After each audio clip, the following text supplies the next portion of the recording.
Chapter 1053. In the secret room, the woman's voice sounded again. It seems that until now, you still don't know what crime you've committed. It doesn't matter. I'll give you one last chance. This is the only way to get out of here. As long as you find the answer, I'll forgive you. Helene Vivian listened carefully to the recording.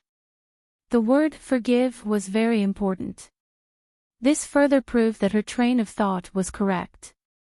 She strode towards the prop that popped out from the ceiling and reached out to straighten it.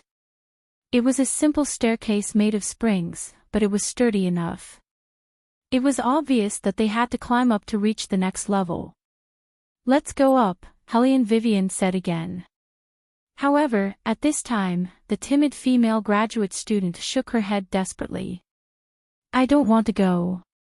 It's too scary. You don't understand at all. The deeper we go, the scarier it gets. I really don't want to experience that fear again. Can I wait for you here? Helene Vivian looked back at her. Are you sure you want to wait here? Haven't you noticed? What? The female graduate student didn't understand why Helene Vivian was asking her this.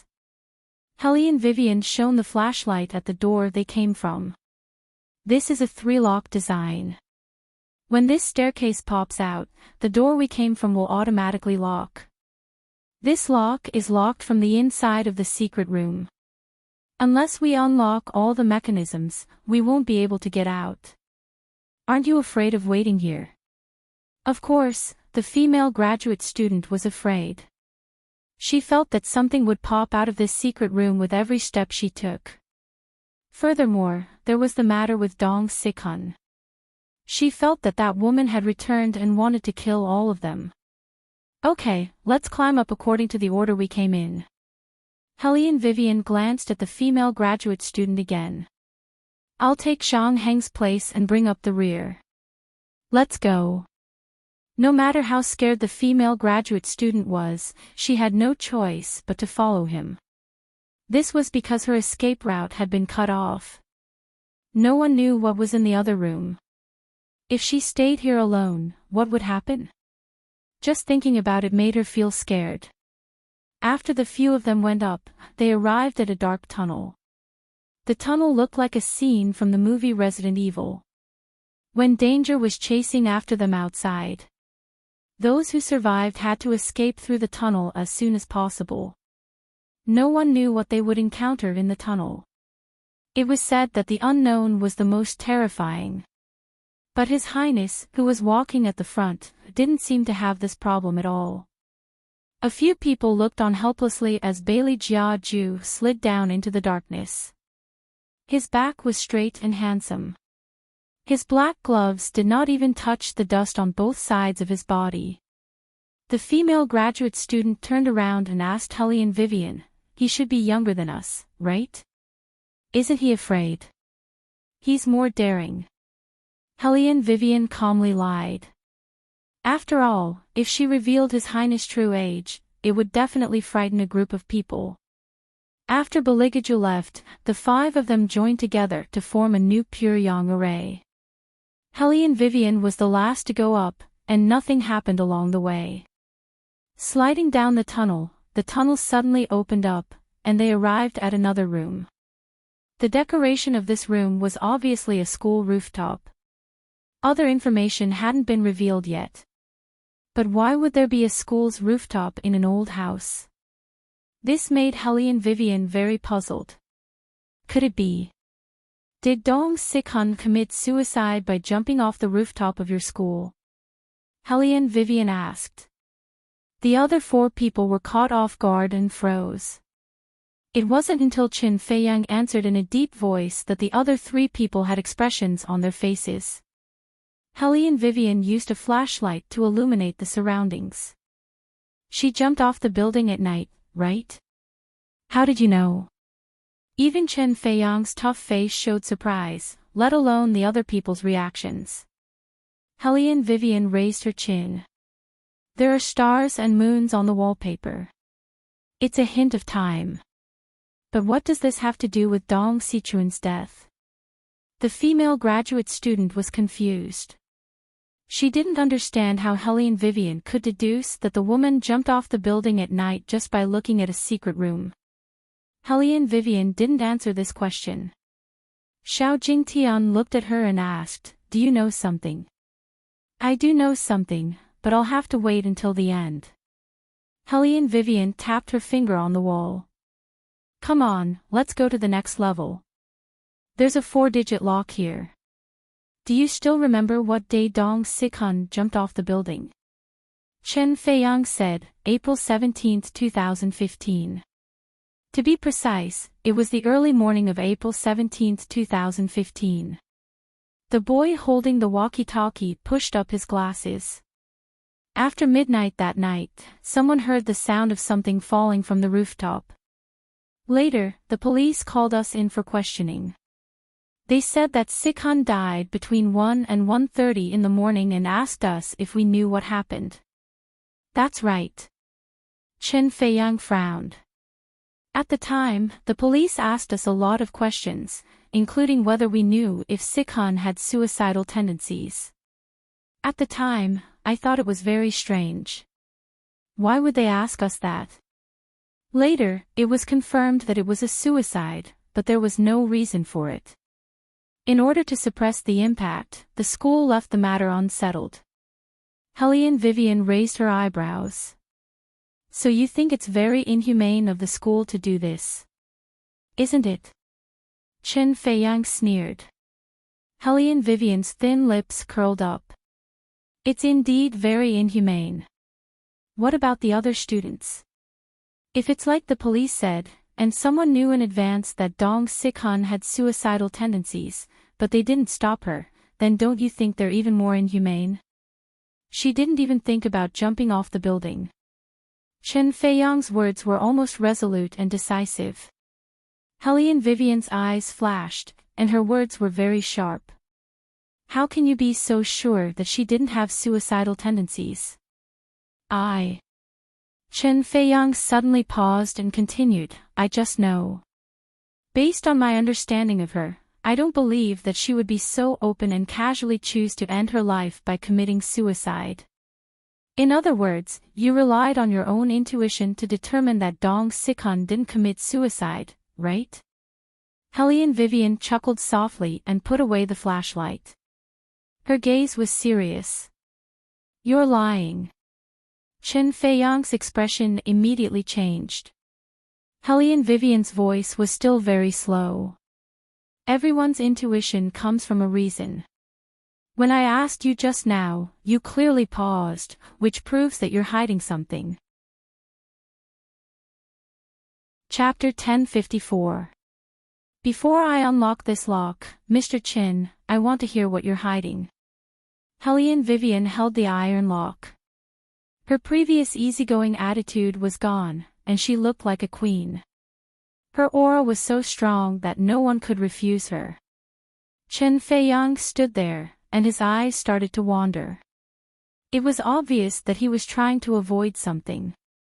Xiao Jingtian stepped forward to smooth things over. It's been so long, so there's no need to bring it up again. Shop owner, let's hurry up and get out of here. It's too dark here. Tingting and I are really scared. If you're afraid of Dong Sichuan's ghost, then there's no need to. Helene Vivian turned around and looked at the other 3 people. Because Shang Heng's murderer isn't an evil spirit, and Dong Sikhan hasn't come back yet. From the moment I came in, I didn't notice any ghosts here. It's just that the setting is a little scary. Xiao Jingtian's face was full of disbelief. You're saying that we're overthinking everything, and that Zhang Heng's death was an accident. Then, there was obviously something else behind that word. But Xiao Jingtian didn't say anything. She swallowed her words and shook her head again. That's impossible. Of course Zhang Heng's death wasn't an accident. Helene Vivian's voice was very calm. Someone is avenging Dong Sikhan.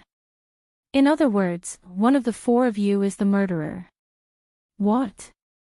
Xiao Jingtian's eyes widened. The others were also shocked.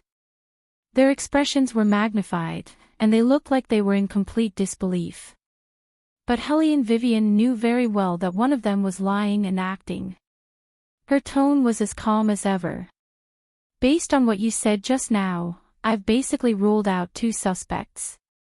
One is you, Miss Xiao, and the other is Miss Tingting. It's obvious that the two of you don't have a good relationship with Dong Sikhun. It could even be said that you hate her. Since that's the case, you probably won't think of avenging her or anything like that. As she spoke, Helly and Vivian's gaze fell on the two boys. Chen Feiyang paused. The other boy holding the walkie-talkie also paused. Only someone who liked Dong Sikhun would avenge her, because the murderer felt that Dong Sichuan's death was directly or indirectly related to all of you, Helly and Vivian continued. So, who do you think the remaining two people are? Xiao Jingtian and the timid Gua Tingting widened their eyes again. How is that possible? No, I don't believe it. Gua Tingting glanced at Chen Feiyang as she said, just because someone is dead doesn't mean that there's a murderer among us. There are so many traps in this secret room. Even if someone is going to kill someone, it should be the shop owner, right? Helly and Vivian didn't tell them that she had already investigated the shop owner. Instead, she smiled and said, "You're right. The shop owner could also be the murderer." I knew it. Gua Tingting seemed to be relieved. Helly and Vivian asked again, if the shop owner is the murderer, what is his motive? Gua Tingting paused, because she couldn't answer at all. Helly and Vivian shifted her gaze back to Chen Feiyang. So, Mr. Chen, if you don't explain clearly what you're hiding, I'm very likely to think that you're Zhang Heng's murderer. Chen Feiyang's face turned pale. Do you think we'll believe you just because you say that? It's so dark here. How can we kill someone? Don't you think you're being a little too imaginative? This isn't an imaginative idea, Helly and Vivian smiled. As for how to kill someone, I believe we'll be able to find it in the next level. Chen Feiyang didn't back down. Perhaps your analysis makes sense, but do you know that all of us were separated from Zhang Heng? We were in another room, so how could we have gone to that room to kill him? Through the wall? Of course not. Helly and Vivian scanned the surroundings with her flashlight. All of the murders in secret rooms require the use of tools to complete the entire crime. There are so many mechanisms here, so any one of them can be modified slightly to become a murder tool. Mr. Chen, the three of you are all scientific researchers, and you just so happen to have minors in the field of mechanism disassembly and assembly, so it shouldn't be difficult for you to modify a mechanism, right? Chen Feiyang shook his head. You must have read too many novels to have such a rich imagination. I've always had a good relationship with Zhang Heng, so why would I want to kill him? If you really want to know why I'm so sure that Sikhun wouldn't commit suicide, I can tell you that after we finished our questioning that day, we overheard the police's suspicions. They suspected that Sikhun might not have committed suicide because there are always signs of suicide. She had clearly found an internship company and was going to report to the company tomorrow. She even happily invited us out for a meal the day before and said that she had entered a very good company.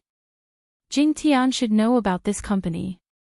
It's one of the top few companies in the country, and it belongs to the Shao Corporation. Is that true? Helly and Vivian turned her head and asked Xiao Jingtian. Xiao Jingtian's face suddenly stiffened, and an extremely complicated look quickly flashed across her eyes. Her hands that were hanging by her sides also slowly clenched. That's right. Helly and Vivian noticed her unusual reaction, and her thoughts sank. Everyone here seemed simple, but in reality, they all had their own thoughts. And when these thoughts were connected, they would form an answer. But none of them were willing to tell the real truth. You all know about this? Helly and Vivian asked again. Gua Tingting and the other boy nodded in agreement. That day when we were eating, Dong Sikhun even showed off her salary to us. Gua Tingting pursed her lips mockingly. She said that she could earn 100,000 yuan a month as soon as she graduated, and that she was working in the CEO's office. She was usually very relaxed, so she told us not to be too envious. She probably wanted to show Jing Tian who was the boss. After all, Jing Tian was much better than her in research, so she wanted to compete with Jing Tian in terms of salary. That woman probably didn't expect that no matter how much money she earned, she was still working for Jing Tian's family. A graduate student who had just graduated was assigned to the CEO's office. And this graduate student's studies weren't even considered outstanding. Besides, wasn't 100,000 yuan a month a little too high? Helene Vivian wasn't familiar with this, because she had always been doing business for herself and had never worked before. She could only turn around and ask His Highness, Ju, how much do you pay Special Assistant Long a month? Beligaju raised his eyes to look at her, then gently tilted his head. His black fingers pressed against his thin lips, and after rubbing them a few times, the corners of his mouth curled up into a half-smile as he gave Helene Vivian an answer. He never seems to ask for a salary. Chapter 1055. Helene Vivian, she shouldn't have asked His Highness this question. After all, the people who followed His Highness were all hot-blooded mythical beasts. Their loyalty could be witnessed by the sun and the moon, so they really didn't need to be paid. However, if it were me, I wouldn't arrange for a woman to be in the CEO's office. Beligaju's figure didn't change. He was still a head shorter than Helene Vivian, but his tone was very domineering. Why? Helene Vivian originally thought that he would talk about her ability. After all, Dong Sikhun had just graduated. Logically speaking, she wasn't suitable for that position at all. Unexpectedly, Beligaju chuckled softly. He looked at her with his deep eyes and said in a bewitching voice, because I'm worried that my master will be jealous. What was this feeling of being teased again? Helene Vivian coughed lightly. Although she did care a little, His Highness probably wouldn't do something like keeping a secretary. Wait a minute. A beautiful female university student. She had no background and no real talent, yet she entered the CEO's office. This was very abnormal. Helene Vivian didn't know if she was thinking too much. She looked in Xiao Jingtian's direction and said, "This company is your father's." Miss Xiao, do you know how Dong Sikhun was assigned to such an important position in the CEO's office? I've never been familiar with the matters in Dad's company. Xiao Jingtian's expression was a little stiff, as if she didn't like to talk about this matter. Helene Vivian saw her reaction and asked casually, "Then what about your mother?" "She doesn't know about this either." Miss Helene. Xiao Jingtian seemed to have touched on some secret, and her reaction became particularly intense. "Why are you always asking about unimportant things like this? We invited you here to help us solve the problem. What does this have to do with my mother?" Helene Vivian's eyes were indifferent. "It doesn't. Why are you so agitated? I just don't understand the meaning of your question." After Xiao Jingtian's breathing stabilized a little, she looked at Helene Vivian and appeared a little fragile. "I'm sorry, I lost my composure a little. My mother doesn't know anything, so don't drag her into this." Helene Vivian took a deep look at Xiao Jingtian. "Okay, since that's the case, I want to ask you directly. Is there some sort of shady relationship between your father and Dong Sikhun?" "What did you say?" Xiao Jingtian didn't say anything. Chen Feiyang and the other guy shouted at the same time. Helene Vivian turned her gaze to them and smiled gently. "Very good. This is the reaction I wanted. It seems that you guys really care about Dong Sikhun. What's there to care about?" Chen Feiyang's eyes were red. "How can you insult people like that? What shameful relationship? You've been spouting nonsense since the beginning." Helene Vivian raised her eyebrows. Nonsense. Mr. Chin, let me remind you that whether or not it's nonsense is up to Miss Xiao to decide, not you. Ha, that's impossible. That's right. Xiao Jingtian raised her head. In that instant, the hatred in her heart surpassed any fear. That day, I went to my father's company and saw the two of them in his office with my own eyes. I've really never seen a woman as cheap as Dong Sikun. She does like Qin Feiyang, but she likes men who can bring her benefits even more, like my father. She's such a cheap woman, yet you guys actually treat her like a princess and think that she's perfect in every way. What a joke. Are all men so stupid? Whether it's you guys or my father, all of you are the same. You're all played by her and think that she's so pure. It's really funny. Can't you see that she's so obviously vain? Qin Feiyang was shocked. He looked at the tears falling from Xiao Jingtian's eyes and seemed to want to say something. However, Xiao Jingtian didn't look at him. Instead, she turned around and held her breath for a moment. I've already said what I should say. What else does Miss Hellion want to ask? Do the police know about these things? Hellion Vivian's tone was very calm. Xiao Jingtian frowned. Yes, they asked me about these things. Okay, I understand. Hellion Vivian's gaze shifted. I just said that someone wants to avenge Dong Sikun. He likes Dong Sikun to the point that he's almost stubborn. Of course, I'm not sure if he knows what kind of person Dong Sikun is, but it's obvious that he doesn't intend to just kill one person to end this matter. He first killed Zhang Heng, then continued to follow and observe you guys. This is also why you guys keep thinking that there are ghosts around. In fact, it's not that Dong Sikun came back, but that there really is someone around you. Furthermore, he's preparing to kill the second person he thinks is unforgivable during this escape room game. At this point, Hellion Vivian paused for a moment. If I'm not wrong, Miss Xiao, the next person he wants to kill is you. That's why you feel it so strongly. Xiao Jingtian froze. That's impossible. Why is it impossible? Hellion Vivian glanced at Qin Feiyang. Do you think that the murderer won't kill you for Dong Sikun? Xiao Jingtian's whole body trembled. Then, she laughed bitterly. No, I'm thinking too much. It's very likely that he'll kill me for Dong Sikun. Who is he? Hellion Vivian asked directly. Xiao Jingtian didn't say anything.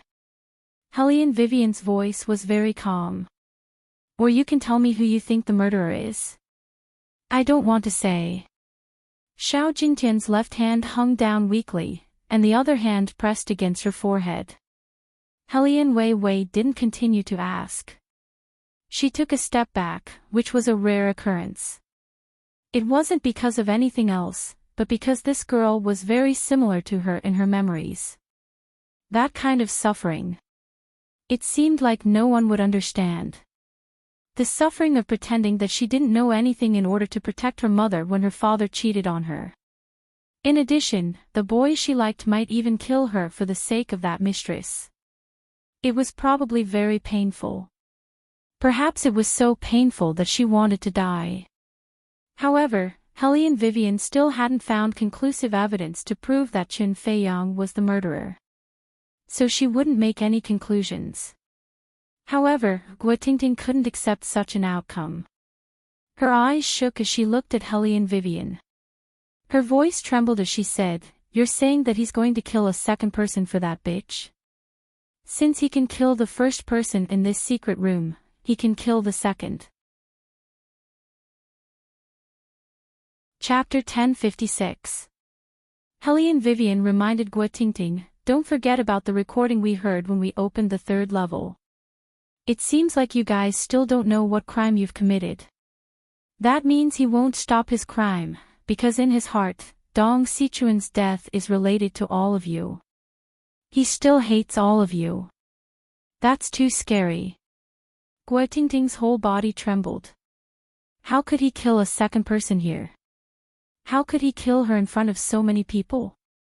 Helene Vivian's voice was very calm. When Zhang Heng died, wasn't it in front of so many people as well? No, I still don't believe it. Gua Tingting bit her lip. There must be some misunderstanding. Helene Vivian looked at her. There can't be a misunderstanding. I have a guess in my heart now, but it's not convenient to tell you guys. Let's go to the next level first. I still have something to look for. Only then can I really determine who the murderer is. Of course, I also want to warn the murderer here. Don't even think about making a move in front of me. Helene Vivian picked up the metal lock and turned around. Be careful, or you'll lose more than you gain.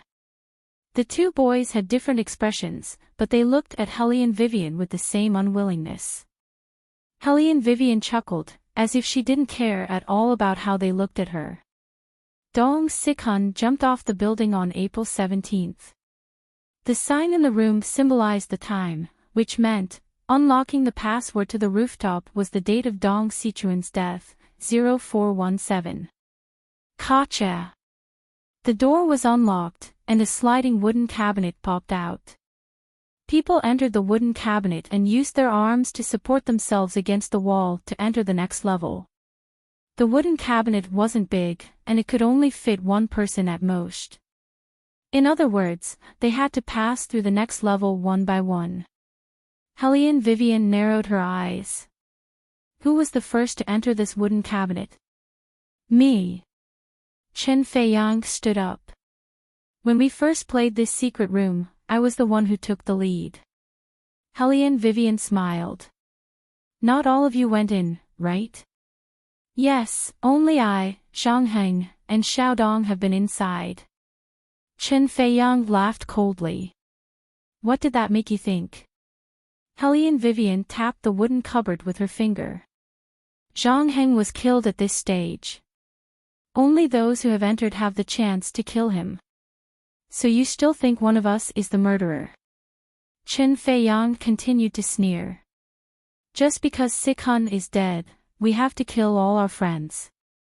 Don't you think that's too far-fetched? Mr. Chen. Helene Vivian interrupted Chen Feiyang. What if Dong Sikhan didn't commit suicide but was murdered? Then wouldn't the murderer have a reason to kill in order to avenge her? Everyone was stunned by Helene Vivian's words. Gua Tingting and Xiao Jingtian, in particular, looked at each other and saw the same expression on each other's faces. Murdered? You mean to say that someone killed Sikhan? The eyes of the boy holding the walkie-talkie shook. Helene Vivian's voice was as calm as ever. That's right. Since the police gave you some information, it means that someone found something from this information. It's actually very simple. When the police asked you to go in for questioning, it was also because they suspected that Dong Sikhan didn't commit suicide but was murdered. However, at that time, there was probably pressure from the school and the Shao Corporation to bribe them with money, so the matter didn't blow up. Moreover, when someone dies at school, suicide is always less impactful than homicide. As long as the parents are appeased, it won't attract too much attention from the media. However, a homicide is different. The police will try their best not to think about that possibility. Moreover, to conclude that it was a homicide, they must have found conclusive evidence. That night, Gua Tingting, as a roommate, didn't tell the dormitory manager that her roommate didn't come back.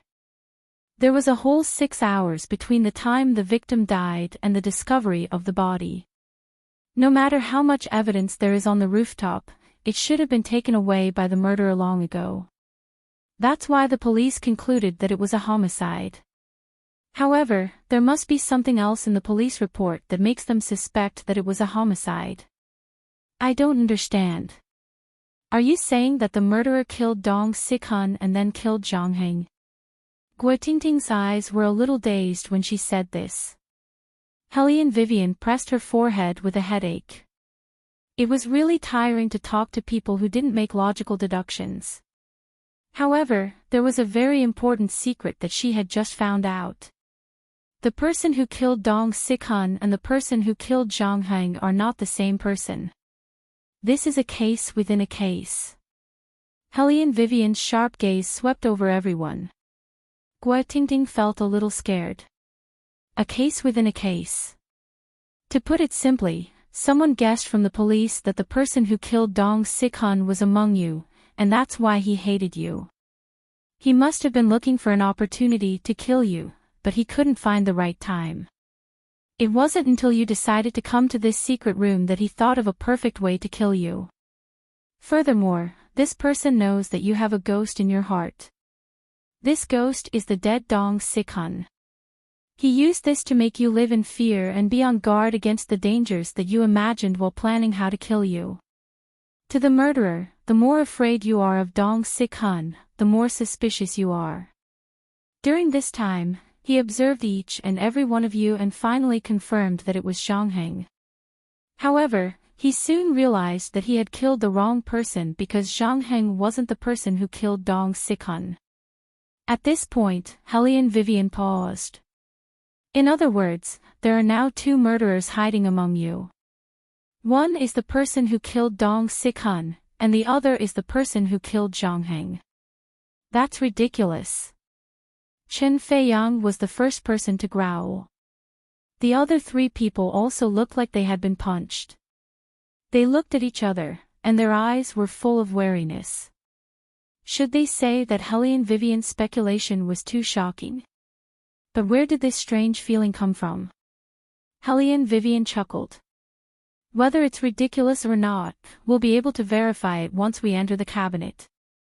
However, since the murderer is so smart and is so proficient in the mechanisms here, it will definitely be dangerous for anyone to enter alone. In order to prevent anything bad from happening, as the one who accepted the deal, I will enter the cabinet first. You all wait outside. You want me to wait outside as well? Beligaju, who had been silent all this time, raised his head and looked deeply at Hellion Vivian. Those beautiful eyes made it impossible for anyone to refuse. Hellion Vivian pointed at the cabinet. Only one person can enter. Then I'll go in. You wait outside.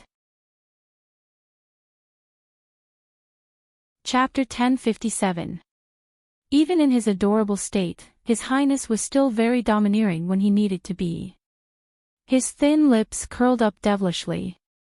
Of course, if you don't want to see a bunch of corpses when you come out, you can go in first yourself. What he meant was that he might get impatient and kill all the humans with his own hands. After all, he hadn't been very happy these past 2 days. Hellion Vivian looked at His Highness in front of her. She knew very well that he was a man of his word, so she sighed and said, "Then be careful. Pay attention to the traps around you." Okay. Beligaju smiled again. His eyes curved into crescents, giving off a completely different vibe from before. In some ways, His Highness was just like a child. Hellion Vivian rubbed her chin. This made her even more determined to get him drunk tonight. She really didn't understand. Wasn't he afraid? How much money did she give you to work so hard for her? Beligaju didn't even look at her. The corners of his mouth curled up as if he was mocking her. It seemed to be saying, how could humans like you possibly understand? What did that person mean to him? Yes. What did it mean? Xiao Jingtian had stopped believing in love a long time ago. Her father's actions and her boyfriend's betrayal. All of her views on relationships had been completely destroyed on that day. But why was it that when she saw these two people, she felt angry and sad, but she also hoped that these two people would be different from all the people she had seen in the past? Finally, when Beligaju decided to take the lead and walk into the cabinet, she understood. That feeling wasn't hatred. Because she knew very well that this Taobao shop owner was not the same kind of person as Dong Sikhan. The way the shop owner looked at the young man was like how her mother looked at her father back then. And how many people could choose to take the risk and leave the girl they liked on the safe side in the face of life and death? So she was envious. Envious that they could be so inseparable. Swish! The wooden cabinet was pulled shut. As the wooden cabinet was pushed open, the crying sound they had heard before rang out again. That voice was extremely miserable and ear-piercing. As it echoed in one's ears, it made one's hair stand on end. In the past, they had not heard the contents clearly, but now they could hear it clearly. The recording kept saying, "Give me back my life, give me back my life." The shop owner's deduction was right. The person who killed Zhang Heng was never a ghost, but someone who wanted to avenge Dong Sikhun. Did that mean that the young man was in danger? When Xiao Jingtian regained her senses, the first thing she did was to grab the closet that she had just pushed in. Hellion Vivian looked up at her red eyes and paused for a moment. She reached out and pressed the back of her hand. "Don't cry." Even though she heard someone say this, Xiao Jingtian's tears still fell. She didn't know why she was crying. However, she had never expected that he would actually like Dong Sikhun to this extent. Was he really willing to kill for that woman? Including killing her? Xiao Jingtian pressed her head against the wooden cabinet as tears fell one after another. Her fingers held on to Hellion Vivian. "He'll be fine, right?" Hellion Vivian knew that this girl had too many flaws and would make people dislike her. But at the same time, she also knew that this girl had a kind heart. She couldn't bear such a huge sin. "Don't worry, my assistant is invulnerable." Although Hellion Vivian said this, her eyes were fixed on the closet. It was as if as long as something happened to Beligaju, she wouldn't solve the case. She would directly find the culprit and kill him according to the old rules. Sometimes, it was like this. Even if they knew that the other party was an invincible devil, even if they joined forces, they could only be beaten back by him. These human traps couldn't hurt him at all. But Hellion Vivian was still worried. "You actually like him a lot, right?" Xiao Jingtian suddenly asked in a low voice. Why did she doubt the shop owner's sincerity towards the young man before? Hellion Vivian admitted it very quickly with a smile on her face. "Of course, this man can easily make me not like myself. I'm always worried about personal gains and losses, and I even have doubts from time to time because of what other people say. I think that I'm not that important to the other party. But just now, when I thought about it carefully, it doesn't matter if he's important or not. In any case, he's very important to me." Xiao Jingtian was stunned. She had never seen such a person before. He was as tough as a tree, and his entire body seemed to emit a dazzling light. Hellion Vivian didn't waste too much time. With a twist of her wrist, an invisible current seemed to gather in her palm. The phoenix's clear trace echoed in the small secret room before anyone could react. The cabinet was pulled back to its original position by her. At the same time, there was a click. The sound of a lock being unlocked came from the other side. A hidden secret door was pulled open heavily with the wind blowing in both directions. Bailey Jiaju stood in the darkness. Behind him were 4 sharp steel pipes inserted into the ground, flickering with an ice-cold luster. However, he seemed to be completely fine. His tightly clasped black gloves were still wrapped around his slender hands, and the black suit on his body didn't have a single wrinkle. He looked at Hellion Vivian and smiled. "Too many things popped out, so it took me a little time to solve the problem. Everyone, they were scared to death here." He actually solved the problem. It hadn't even been a minute since he entered, right? How could he solve it so quickly? Hellion Vivian was also looking at His Highness secretly. After all, just the escape room alone once again proved that His Highness seemed to be smarter than her.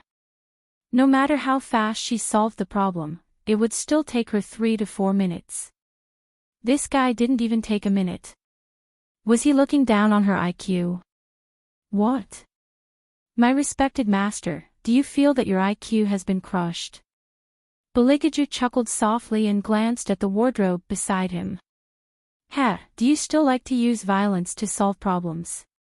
Helene Vivian raised her eyebrows and retracted her hand. She decided to ignore a certain someone's words. Otherwise, she would be killed by his poisonous tongue. This is called taking a shortcut. Tell me what you encountered. Ha! Beligaju looked especially harmless when he smiled. Does encountering a lot of attacks count? But it's still quite fun. We can play this kind of game more in the future. Helene Wei Wei had a feeling that His Highness was serious when he said that.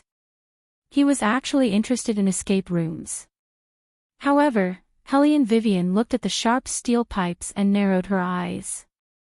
Zhang Hing was nailed to this room by these steel pipes, right? Chapter 1058. Yes. Xiao Jingtian finally came back to her senses and looked at Beligaju with shaky eyes. Wasn't this too amazing? There were so many steel pipes coming at him from all directions, and the room was very dark. Yet, he was actually able to solve the problem while avoiding these steel pipes. Guo Tingting also felt that this young man was a little inhuman. Where did this monster come from? He actually found this situation interesting. No matter how others looked at him, Beligaju still had a mesmerizing smile on his face. At the same time, there was an innate coldness in his eyes. Other than Helene Vivian, it was as if he didn't care about anyone else. Helene Vivian walked into the dark room. Because the mechanism had been triggered just now, a long-haired human head popped up from the ceiling. It always made people feel uncomfortable hanging from the ceiling like that. Other than the flashlight, there was no other light in this room, and there were dried bloodstains on the ground. This place was very much like a haunted house, and it was more eerie than anywhere else. Probably because someone had died here, Helene Vivian could clearly feel the residual resentment in this place. The background of the room was like a female dormitory.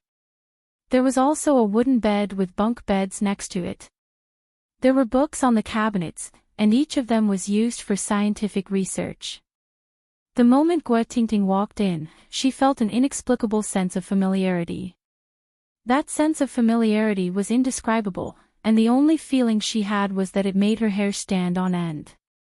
This window is open. Helene Vivian narrowed her eyes slightly as she looked at the sentence written in red handprint, "Those who know but don't say it will be considered guilty." Her voice was slightly deep as she said, "From here, it's the previous level. Don't you think it's strange?" The boy holding the walkie-talkie looked in Helene Vivian's direction and suddenly froze. "You're saying that the murderer is telling us that someone saw something on the rooftop through this window, but she didn't say anything." "That's right." Helene Vivian glanced at him. "How did you guess?" The boy exclaimed and then pointed at the sentence on the wall. "Those who know but do not speak are guilty." Based on what the shop owner said earlier, the murderer thinks that every one of us is guilty, and that's what I think it is. Then, he scratched the back of his head. "Am I wrong?" Helene Vivian chuckled. "No, you are very smart. That is indeed the case. However, the murderer is not telling us. He is telling the people who saw something on the rooftop but didn't say anything." At this point, Helene Wei Wei paused for a moment, then turned around and said to Guo Tingting, "Miss Tingting, I think you should know this better than anyone else. That day, what exactly did you see through the window of your dormitory and what happened on the rooftop?" "Me?" Guo Tingting's eyes drifted. "I don't know what you're talking about. That night, I turned off the lights and went to sleep. The dorm auntie can testify for me." Helene Vivian looked at her. "You did turn off the lights early, but it wasn't because you wanted to sleep. It was because you could see the rooftop clearly from where you were lying." Turning off the lights would allow you to see more clearly. Guatingting's mind was guessed correctly. Her body suddenly trembled. Why are you so sure that I saw it? This is just a small room in a secret room. How can you think of so many things? Hellion Vivian's voice was very calm. Miss Tingting, haven't you noticed? The layout of this room is almost exactly the same as the dorm you live in. Gua Tingting suddenly paused. After Hellion Wei Wei's reminder, she finally realized where the source of that sense of familiarity came from. Why? Why is the layout of this secret room like this? Gua Tingting was obviously on the verge of breaking down. She was so scared that her whole body trembled. Who is it? Why are they playing us like this? Do they like that woman that much? She roared the last sentence at Chen Feiyang. She was angry and scared at the same time. Tears streamed down her face. Xiao Jingtian turned around and hugged her. Her arms tightened as she comforted her silently. Gua Tingting finally calmed down a little, but the corners of her mouth curled up into a cold smile. That's right, I did hide some things. Chen Feiyang, Xiao Xiaodong, haven't you always thought that Dong Sikhun was so beautiful and pure? I'll tell you now what I saw that day. She was holding her head high and being intimate with someone, and that person was none other than Zhang Heng. That's why I said that among all of you men, only Zhang Heng could be considered smart. At the very least, he knew that a woman like Dong Sikhun would be able to climb into someone else's bed as long as he gave her some benefits. Besides, she doesn't lack men at all. Chen Feiyang, I used to like you, but I don't anymore. A man who takes a fancy to a woman like Dong Sikhun isn't worthy of me, Gua Tingting, to continue pursuing him. Besides, you actually wanted to kill us for that woman. It's fine if you did it to other people, but you actually had the heart to do it to Jingtian. Ha, you're really heartless. A man like you deserves to be played around by Dong Sikhun. Are you done? Chen Feiyang clenched his fists tightly, and his expression was very ugly. Gua Tingting's neck was thick and she still wanted to say something. However, she was interrupted by Hellion Vivian. This murderer is indeed quite stupid, but there aren't many men who aren't blind. That's why second-rate goods are only worthy of being played around by Dong Sikhun. Only those who aren't played around are worthy of you. So, Miss Tingting, other than that, what else did you see? Halfway through their intimacy, they suddenly started arguing. They were probably worried that someone would hear them, so they didn't make a sound.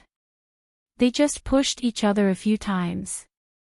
Later, the two of them moved to a place where I couldn't see them. After that, I couldn't see the two of them anymore. I think they probably made up again, and I got bored watching them. Plus, I was really sleepy that day, so I fell asleep. After Gua Tingting finished speaking, she heaved a heavy sigh of relief. Other than that, I don't have anything else to hide. In fact, there are many things about Dong Sikhun that I don't want to talk about. As her roommate, I clearly saw which professor she had an affair with, and how she treated these men. But she's really something. She pretends so well in public. Should I say that women understand women better, or should I say that these men are brainless? Chapter 1059. The two men who were named didn't have a pleasant expression on their faces. Hellion Vivian didn't care what they thought. She looked at Gua Tingting and asked, "Is that all you saw?" "Yes." Gua Tingting didn't look into Hellion Vivian's eyes when she answered. Hellion Vivian paused. "If I were you, I would choose to tell the truth at a time like this." Gua Tingting was a little restless. "Can you guarantee that the murderer won't kill me?" "Of course." Hellion Vivian smiled. "And I'll find out who he is very soon." Gua Tingting hesitated for a moment before saying, "I was really asleep, but I didn't close the window and was bitten by mosquitoes."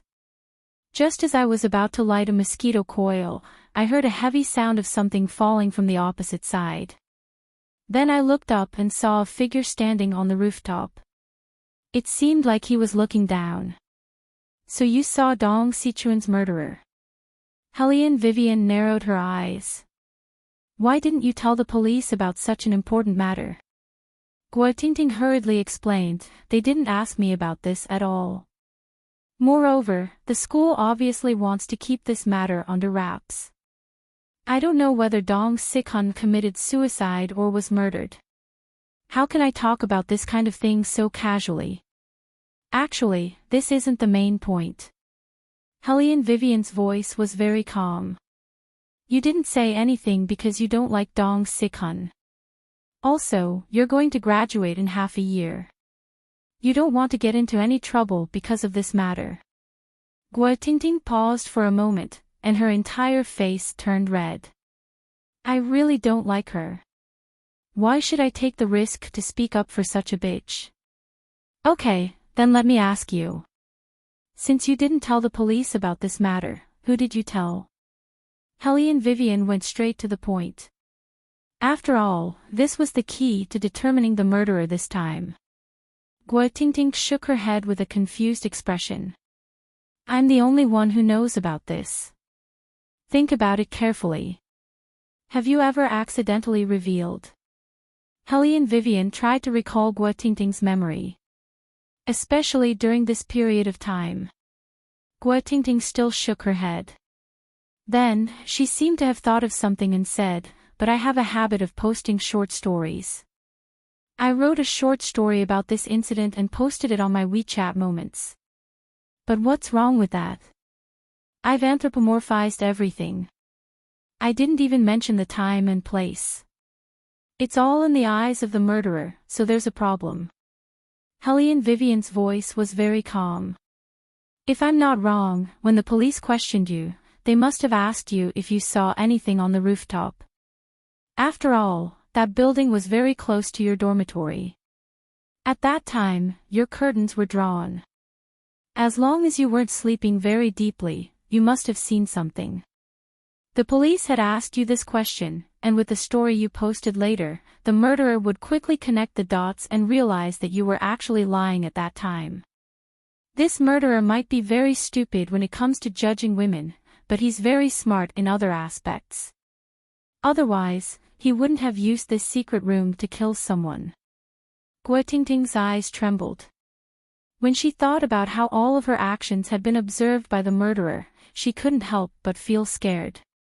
Hellion Vivian continued, that's why he mistakenly thought that Zhang Heng was Dong Sichuan's murderer. Because of the short story you posted, in his eyes, other than Dong Sichun, there was only Zhang Heng on the rooftop. The person who pushed Dong Sichun down was definitely Zhang Heng. It wasn't Zhang Heng. Guotingting vehemently denied. I never said that the figure was Zhang Heng. Hellion Vivian looked at her indifferently. Yes, you didn't say that the figure was Zhang Heng, but you also didn't tell the murderer that the figure was tall, short, fat, or thin. That's why he killed the wrong person. At this point, Guotingting didn't say anything and just lowered her head. What I want to investigate isn't the previous case, but the current one. At this point, Hellion Vivian looked up and glanced at Chen Feiyang. Mr. Chen, now that things have come to this, are you still going to say that all of this is nonsense? Chen Feiyang didn't say anything. His hands were clenched tightly. I know you suspect me, but I can tell you that I've never killed anyone before. Since this is a murder in a secret room, it must have been planned from the beginning. This secret room isn't mine. No matter how much I know about mechanisms, there's no way I would use these mechanisms in an unfamiliar secret room. I think there should be guides on the internet regarding this secret room. Since you know the background story of this secret room, it's not impossible for you to find out all of the mechanisms. Hellion Wei said slowly, moreover, you were the one who took the lead throughout the entire journey. You were the fastest in solving the problem. Although you didn't solve the last lock, it was obvious that the murderer was the fastest in solving the problem in this secret room. It was because this secret room was in line with all his inner desires that he chose to kill people here, right? Chen Feiyang was rendered speechless by Hellion Vivian, but he was a top student after all, so he reacted quickly. You've said so much, but where is the evidence? You haven't found any evidence yet, and you're already certain that I'm the murderer. I haven't decided that you're the murderer. Surprisingly, Hellion Vivian gave him this answer.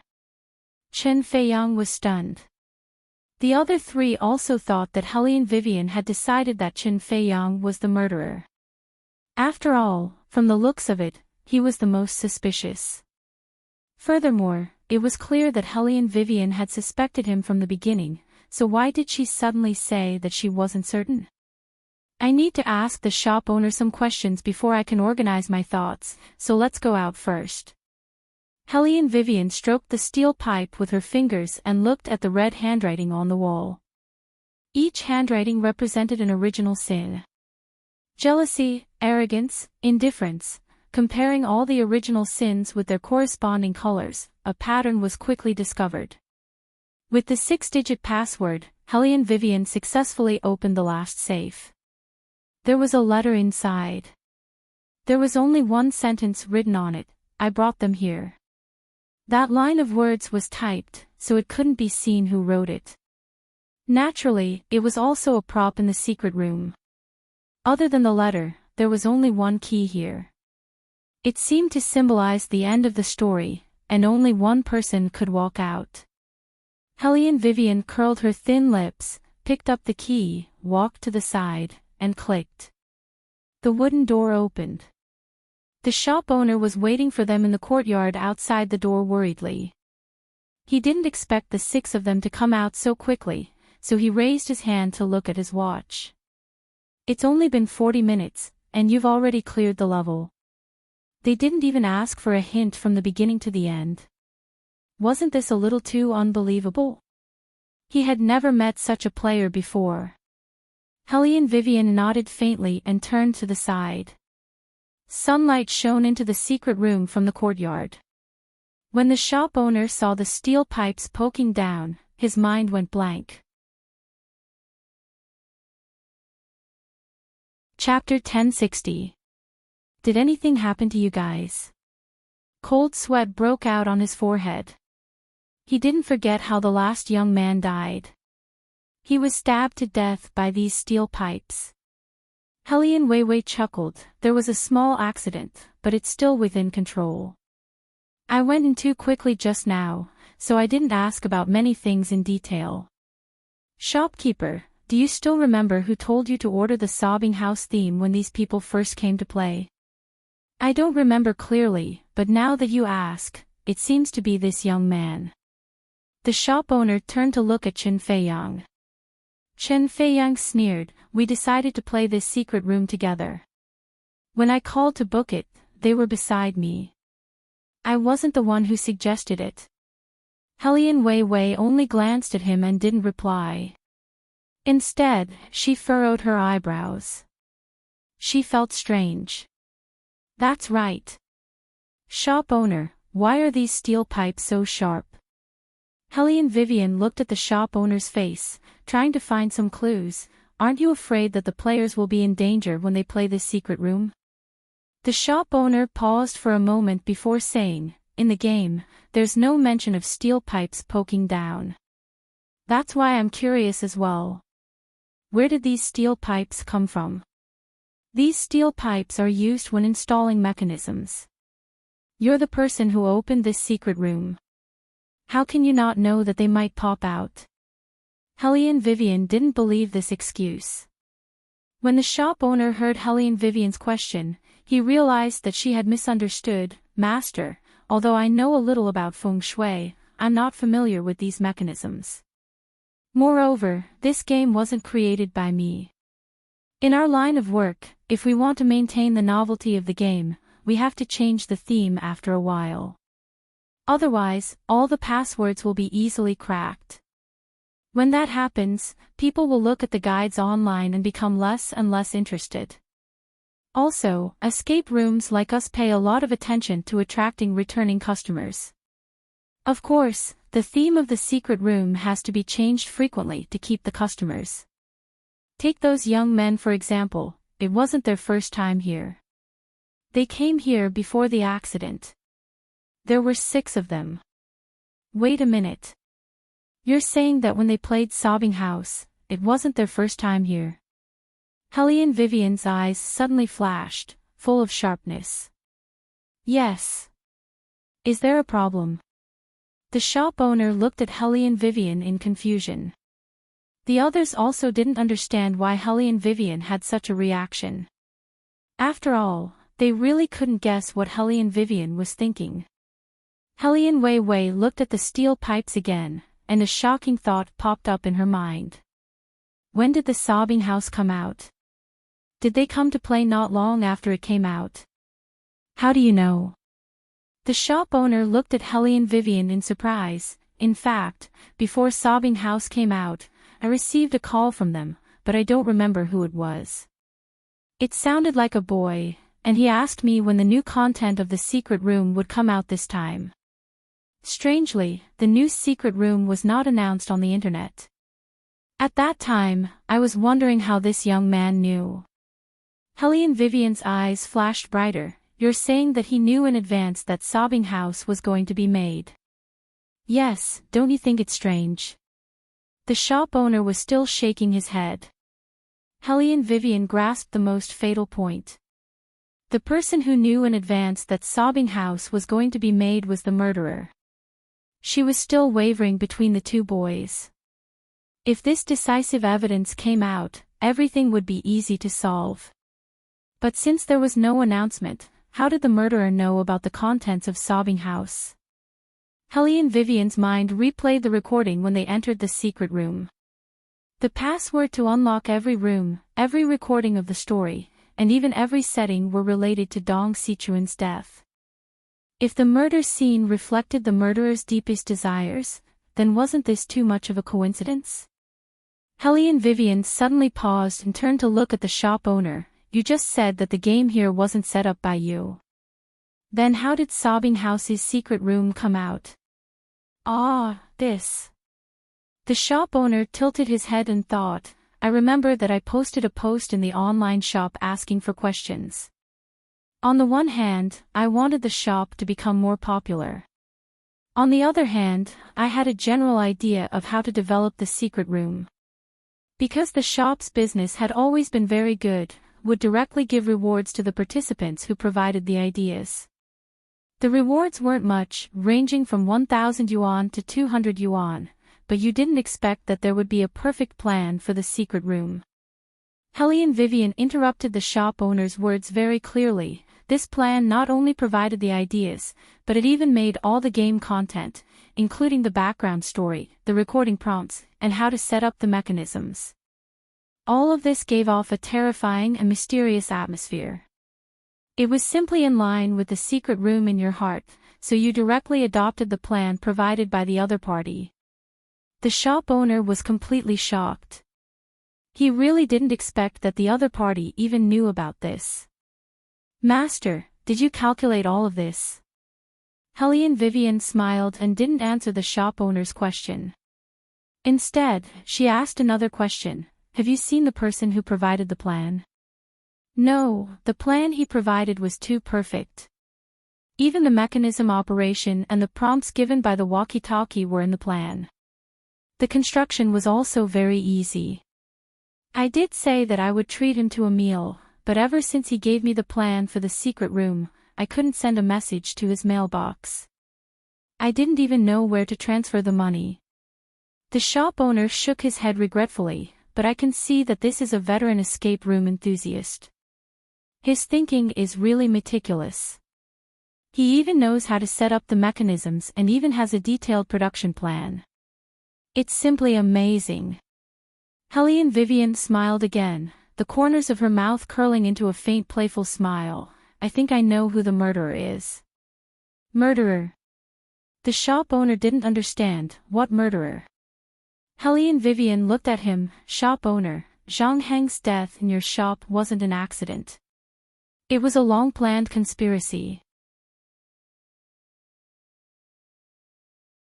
Chapter 1061.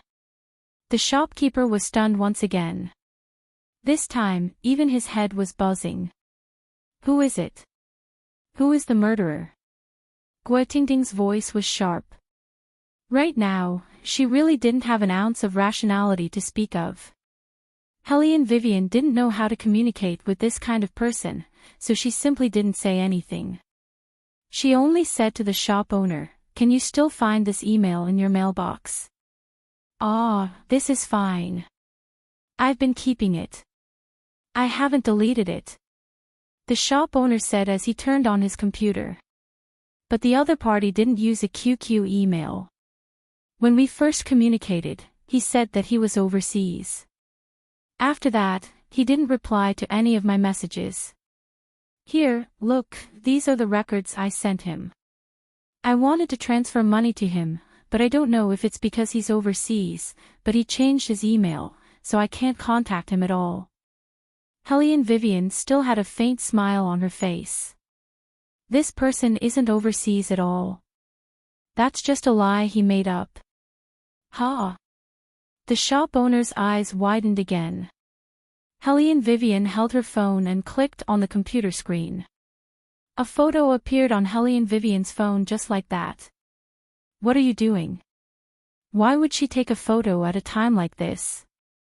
Helene Vivian lowered her eyes and opened the chat window on WeChat.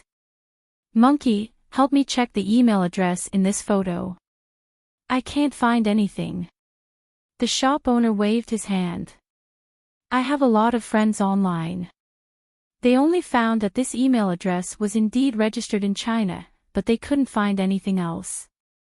Helene Vivian smiled faintly and didn't say anything. Only one person clenched her fists tightly at this moment. Guotingting was also very anxious. Compared to these unimportant things, can you tell us first? You just said that you already know the murderer. Who exactly is he? Zhao Xiaodong. Helene Vivian's voice was very faint, as if she didn't mean to. Guotingting was stunned. Xiao Jingtian also didn't expect this to be the result. She first glanced at Qin Feiyang before her gaze landed on Zhao Xiaodong. Qin Feiyang was also surprised. He thought that this high school student in front of him, who had a wild imagination and was pretending to be mysterious, would identify him as the murderer. Not a single person thought so. As a result, Zhao Xiaodong's expression went blank at that moment. Then, he pointed at himself and said, "Me. Miss Helene, are you sure you didn't point to the wrong person?" "No, it's you." Helene Wei's smile deepened. "You're not bad at acting, and you're smart enough. You're also very meticulous in your thinking, and you don't panic when you kill people. It's a pity that you have eyes but fail to see, falling for a girl like that. Student Zhao Xiaodong, your ability to distinguish between women is really not that great. That's why you revealed so many clues, allowing me to follow along and link them together. Should I thank Dong Sikun?" Zhao Xiaodong's face was red, as if he was very angry. He was very unwilling. "I don't understand what you are saying at all. I haven't said a single word from the beginning to the end. How can you be so sure that I'm the murderer? Didn't you say something in the end?" Helene Vivian looked up and glanced at him coldly. "Weren't you the one who reminded us that we could see the rooftop through the window?" Zhao Xiaodong snorted and was a little puzzled. "You're saying that I'm the murderer just because of that?" "I just saw that sentence and analyzed the answer. What's wrong with that?" "I'm not saying that you're the murderer just because of that." Helene Wei smiled. "I'm the kind of person who likes to study a person's psychology through words and actions.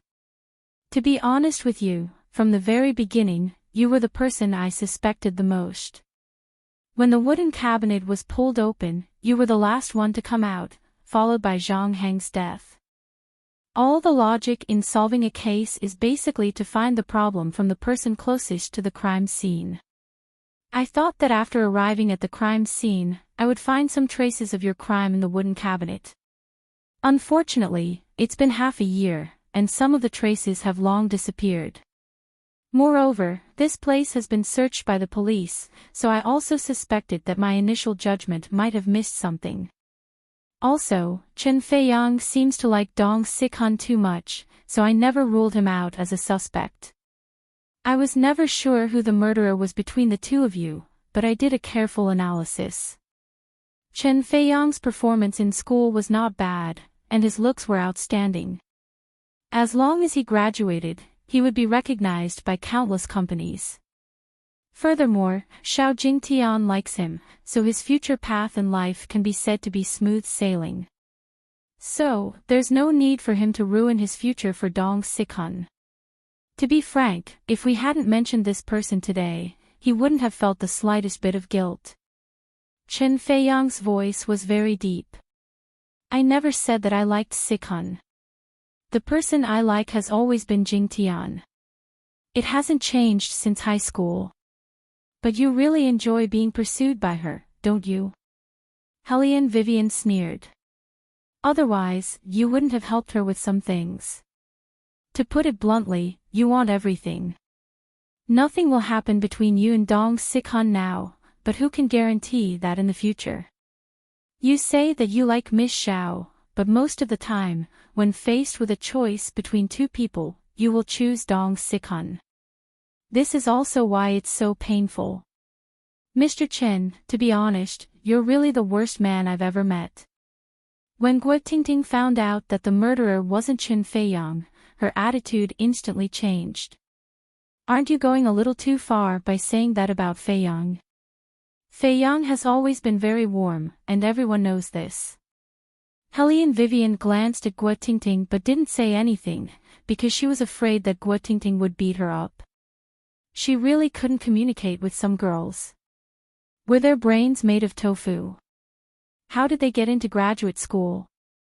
On the other side, Hellion Vivian was still narrowing her eyes, preparing for a fight.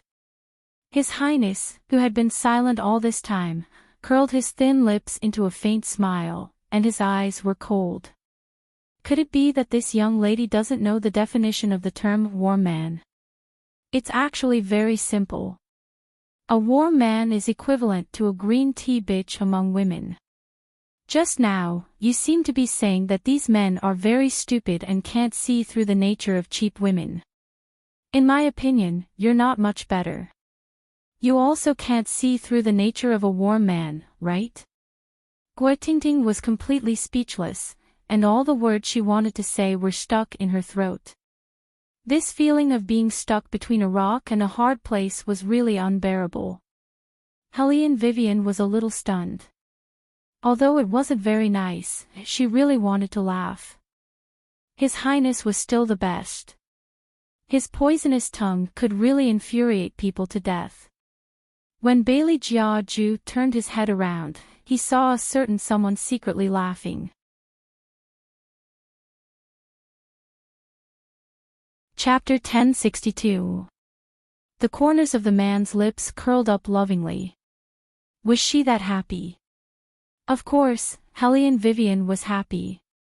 She knew that His Highness had always been mean to her. He rarely said that to others. It was rare to see him, so she was in a good mood. Beligaju looked at her thin lips curled up slightly. He wanted to reach out and pull her into his arms like before. The moment he raised his fingers, he remembered something. A cold light suddenly flashed in his deep eyes. That order was still not rescinded. Hellion Vivian blinked. She thought that the murderous aura from the man was directed at Guo Tingting, so she quickly stood in front of His Highness. It was fine to be mean, but never kill someone. It was troublesome to explain. Although this girl didn't think much of men and was a little stupid, she was only showing her personality at her age. Let's not deviate from the topic. Hellion Vivian's voice returned to normal. She glanced at Guo Tingting, who was blushing. At this time, we're talking about the murderer. I don't care about what kind of person Mr. Chin is. I'm just saying my analysis. Zhao Xiaodong took advantage of the loophole and pushed his glasses up with a sneer. In other words, you're certain that I'm the murderer based on your illusory analysis. Little girl, you've been pretending to be mysterious from the beginning. I admit that you're indeed smarter and you're faster at playing the secret room, but you can't say that a person is a murderer with just a few words. I can sue you for slandering my reputation. Mr. Zhao, I advise you not to talk about the law with me. Hellion Vivian, who had fought countless lawsuits in the United States, took a step forward. Also, I've never pretended to be mysterious. Now that you're saying this, I can sue you for the same crime. Didn't you want to talk about something more substantial? You liked Dong Sik-hun, so much so that you were willing to do anything for her. At first, you didn't want to kill them, but instead followed each and every one of them. Gradually, you discovered many things that you didn't know. For example, Guotingting had clearly seen everything that happened on the rooftop that night, but she didn't tell the police anything. Another example was Zhang Heng, who had been intimate with Dong Sik-hun. At that time, you felt that the goddess in your heart who couldn't be sullied had jumped off the building because she couldn't stand being forced by Zhang Heng. You viewed everyone as Dong Sichuan's murderer. Even though there were many loopholes and contradictions in your investigation, you weren't willing to believe that the innocent girl wasn't what you imagined her to be. Before I came here, I had someone investigate the interactions between each of you and Dong Sik-hun. It's very strange. You're a person who doesn't have a job yet, but you're so willing to spend money on Dong Sik-hun. When she wanted an iPhone, you helped someone write a thesis and bought it for her. After you gave it to her, you felt especially satisfied. Oh, sorry, I didn't mean to invade your privacy. But you should have a habit of posting things on your WeChat moments. I took a quick look at it. As Hellion Vivian spoke, she unlocked her phone and opened a few pictures. These were sent to me by someone who investigated you. There's a screenshot of your WeChat moments. It's about Dong Sik-hun a few days ago. You posted it on your WeChat moments. You gave her the 5S. Although she didn't accept your pursuit, she didn't reject your goodwill either. You felt that you still had hope, so you encouraged yourself. There's also a comment from Zhang Heng below. He wrote it very clearly. He asked if you were stupid. Why did you have to give your hard-earned money to a bitch? You gave her whatever she wanted with both hands. He also said that you'd be a second-class cripple for the rest of your life. You're short and ugly, so you should save it. That woman doesn't even like you. You're really retarded. After Hellion Vivian finished reading the contents of the picture, she looked up at Zhao Xiaodong's face, which was already distorted. To put it bluntly, the reason why you targeted Zhang Heng as your first target was not only because you felt that he violated Dong Sik-hun on the rooftop that day, but also because he often ridiculed you. You hated that the most, and it was obvious that you couldn't tolerate him describing your goddess like that.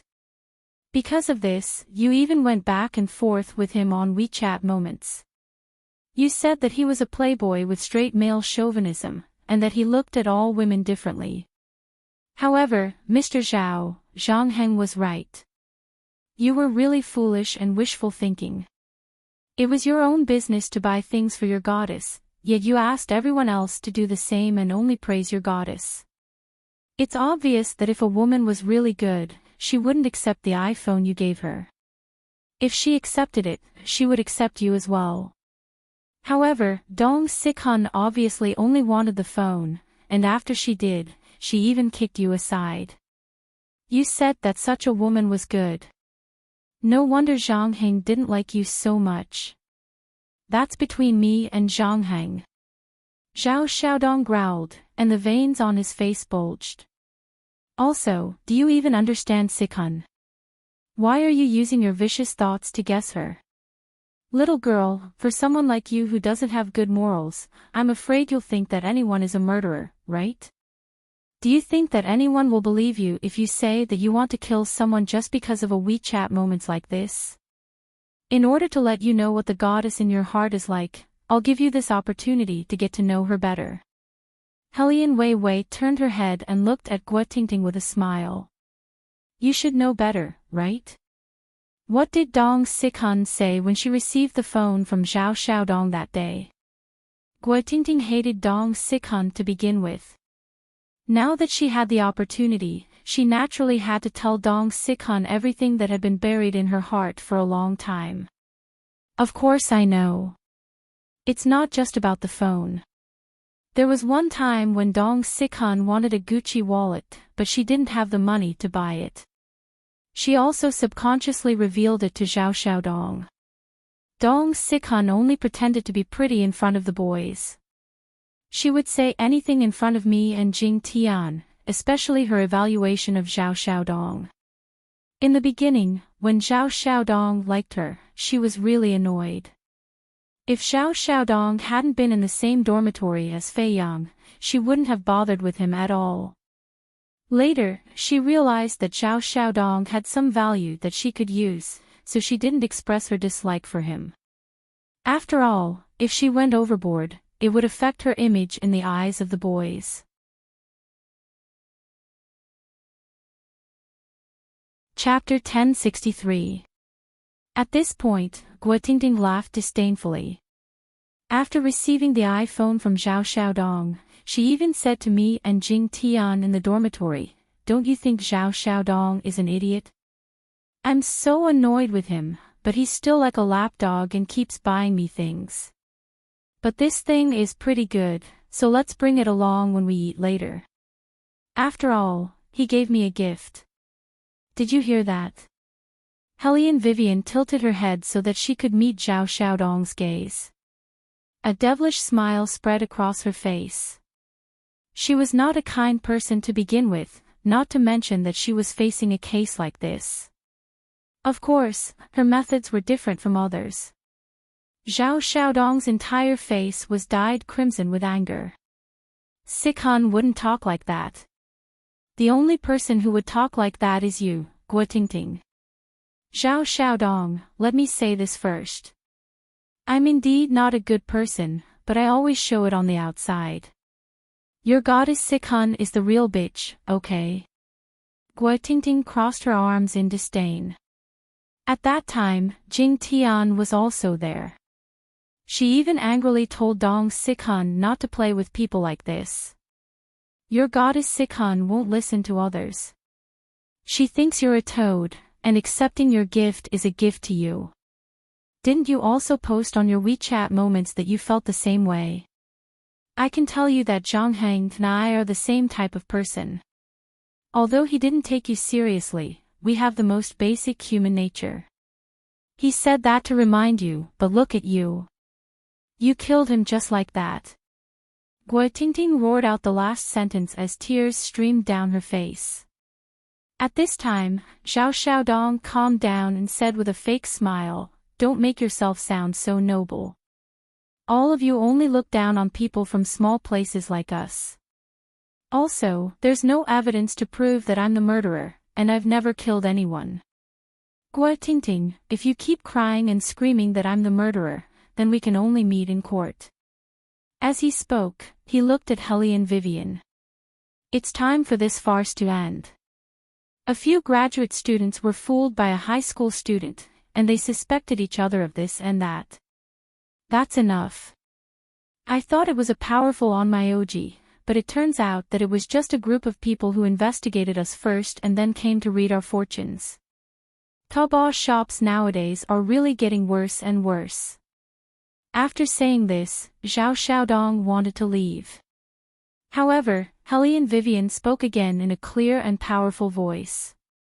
Who said there's no evidence to prove that you're the murderer? The walkie-talkie in your hand is the best evidence. Zhao Xiaodong's body shook violently. His eyes trembled violently in a place where no one could see, to the extent that his pupils were dilating. He subconsciously clenched his left hand and turned around mockingly. The store owner gave me the walkie-talkie. You say it's evidence. I've never heard anything more ridiculous than this. To be precise, it's a murder weapon. Hellion Vivian walked towards him. Her long hair fluttered in the wind, and her aura was indescribably oppressive.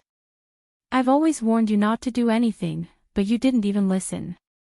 You thought that we were in your way and wanted to kill my assistant. Student Zhao, I won't let you off just because of this. This was the first time that the people present had seen Hellion Vivian show such a cold expression. At that moment, it was as if her whole body was exuding the smell of blood. From the moment they saw her, this high school student had a spring breeze-like smile on her face. They never thought that her murderous look would be so terrifying. The fury of the ancient phoenix was not something that anyone could withstand. Zhao Xiaodong began to tremble uncontrollably, but he still didn't give up defending himself. Everything you say now is filled with strong personal feelings. You're biting me with such righteous indignation. You even made up the story that the walkie-talkie killed people. Even the police won't believe you, let alone go to court. It seems that Student Zhao is so arrogant because you're sure that I can't find out how you killed people. Hellion Vivian laughed. You're right. When I entered the locked room, I didn't find any clues to activate the switch. It's because the murder scene is too clean. Even if it's a locked room murder, there must be an auxiliary tool to complete it. I've been thinking about what this auxiliary tool is until the store manager mentioned that the person who provided this plan not only clearly wrote down the mechanism, but also set up the walkie-talkie. Under normal circumstances, one only needs to set up the light cards of each room. The hints will be given to everyone after the locked room is completed. In other words, the walkie-talkie should have been set up by the store manager, but this time, it's very unusual. And the person who played the escape room twice with the walkie-talkie was you. Zhao Xiaodong laughed. You're really careful. You're just saying whatever comes to your mind. I just like to play the escape room with the walkie-talkie, and you're saying that I'm a murderer. Is there any logic to it? What is the necessary connection between these two things? I'm speechless. It's indeed not that logical to just play with the walkie-talkie. Hellion Vivian laughed. She lowered her eyes and turned on her phone. There was a video on the screen, and the content was a document that had been sent. The name of the document was clearly written with two big words, Sobbing House. What if you were the one who provided this escape room plan in the first place? Wouldn't you be able to confirm your suspicion of murder then? Hearing this, Zhao Xiaodong's back suddenly trembled, and panic appeared on his ordinary face for the first time. Hellion Vivian smiled wickedly. Come, Monkey, let Student Zhao see where you guys are right now. Monkey quickly flashed out.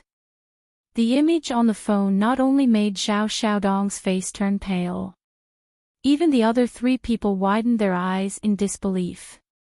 That was their school's male dormitory. And it was specially used for graduate students to live in. Why? Why would the person the other party sent out be in their school's male dormitory? Guo Tingting and Xiao Jingtian looked at each other. They didn't understand what was going on at all. Behind Monkey, there was a handsome young man in a leather jacket with a cold expression on his face. A screeching sound came from the phone. Hey, boss, can you hear me? Fuck, why is the signal so bad? Let me tell you, you don't know how dangerous it was just now. L almost pointed a gun at someone, but fortunately, I stopped him. And Old A and the others, all of them are dressed like they're trying to collect protection fees, but they still insist that they're university students. They're so stupid. Chapter 1064. Hellion Vivian listened to the commotion as if the wall was about to be torn down.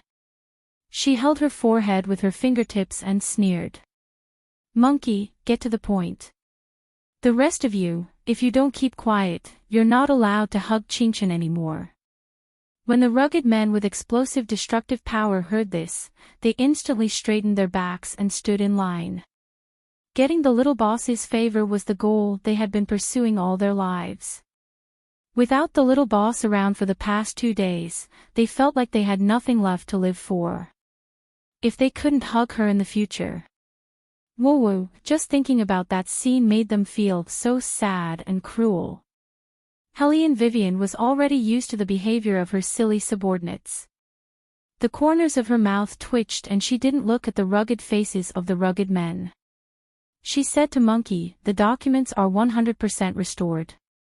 "Of course." Monkey gave a thumbs up. It would be troublesome to track him down. After all, so much time has passed and it's hard to track him down.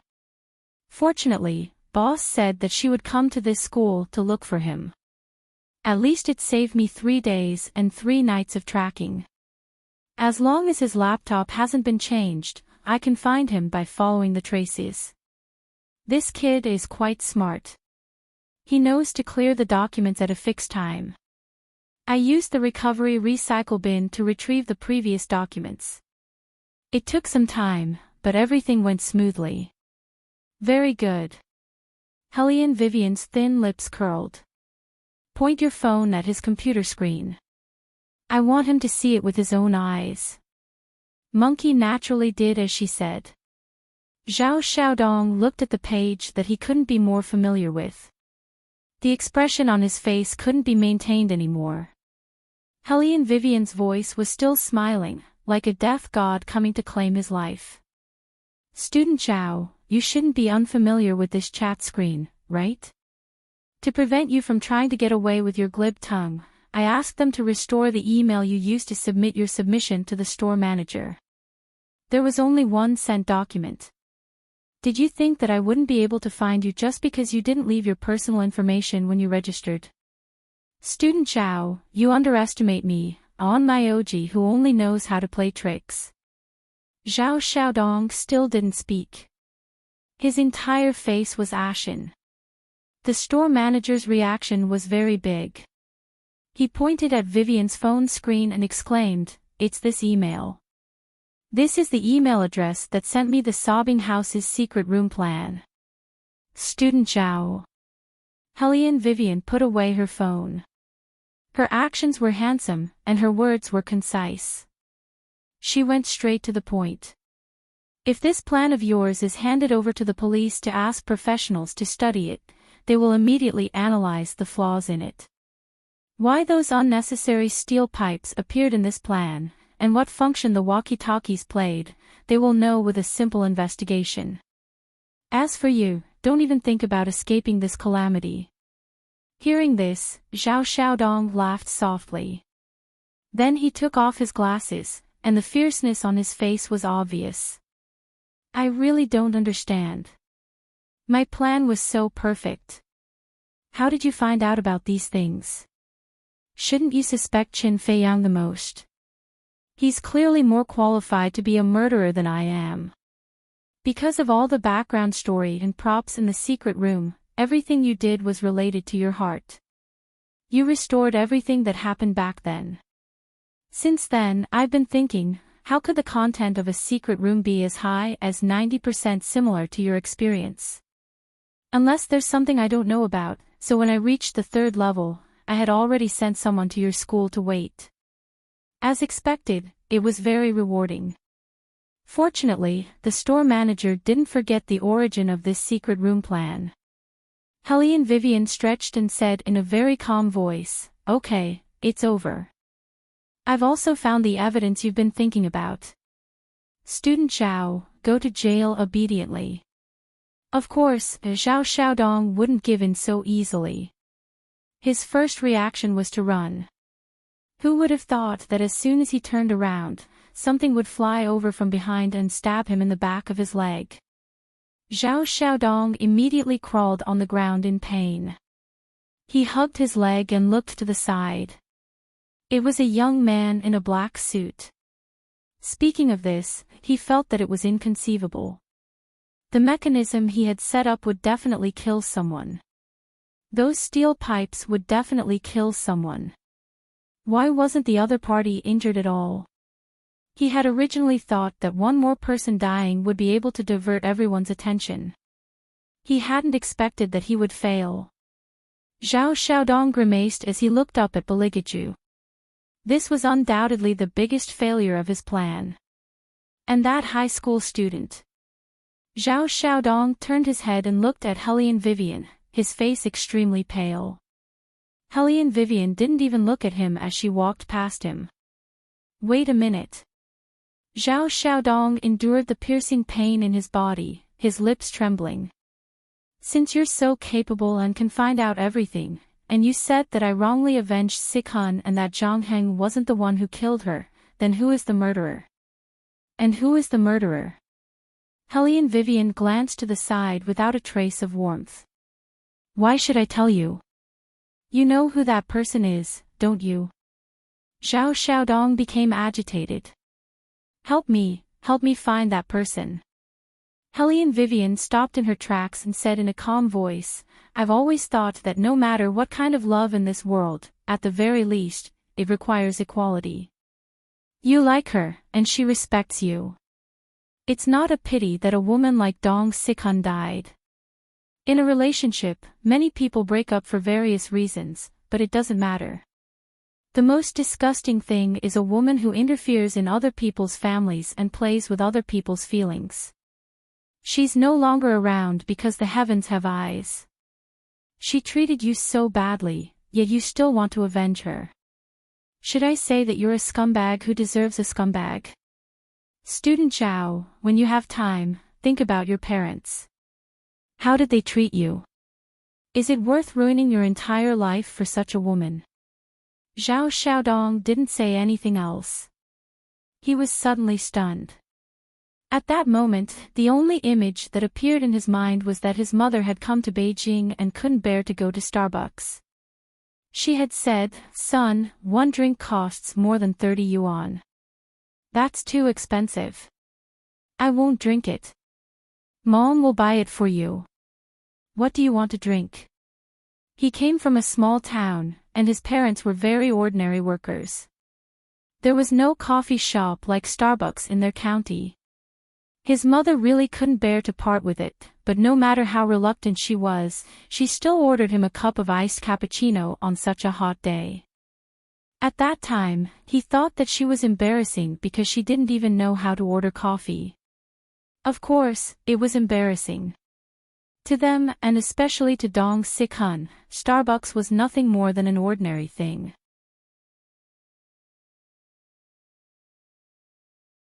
Chapter 1065. His mother, on the other hand, was like a country bumpkin. She wore ordinary clothes and even seemed a little old-fashioned. She didn't even know how to take the subway. Her voice was unusually loud, as if she was always afraid that he would get lost. He couldn't help but flare up at her when he saw how timid she was. He picked up a cup of coffee and threw it at her. His mother was a little dumbfounded, as if she had been frightened by his sudden anger. At that time, he told himself in his heart that he must never let anyone else in school know that his mother was like this. Because that would be too embarrassing. He didn't want Dong Sikhan to look down on him because of this. At that time, his mother really wanted to go to his school to take a look. She even said that she wanted to treat him and his close friends to a meal. How could he agree? He didn't care if there were seats available at that time. He bought a train ticket at the last minute and told her to hurry back. That day, he threw a tantrum from beginning to end. He clearly knew that she didn't know how to take the subway, but he didn't even send her off because he was in a hurry to buy an iPhone for Dong Sikhan. Later, he didn't know how his mother got to the train station.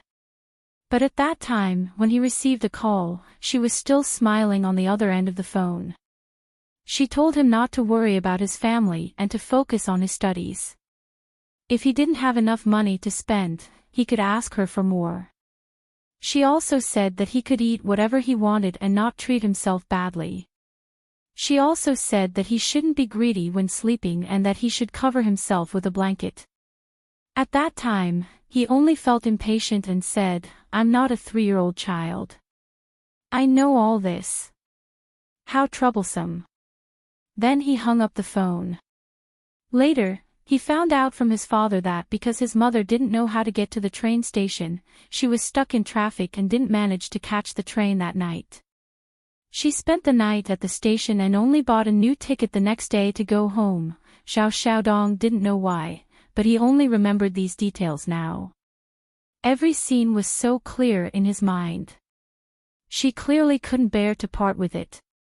But she was willing to do anything for him. He couldn't imagine how his mother, who was unfamiliar with this place, could curl up at the train station for an entire night. Just for the rest of the 200 yuan rest fee. However, he had spent more than 6,000 yuan on an Apple phone for a woman who had called him a harpy. Among them, 3,000 yuan was specially sent to him by his mother, Xiao Xiaodong's words. He couldn't describe how he felt. His throat, and on the other hand, felt like he was being burned by a blazing fire. It was so painful that all that was left of him was ashes. Then, he began to cry. He buried his face in his arms and bawled like a child. Helene Vivian put away the prayer beads and did not look at him again. Most of the time we forget. In this world, there will always be someone who looks at us without asking for anything in return. Unfortunately, the older he grew, the more selfish he became. Xiao Xiaodong finally understood this principle.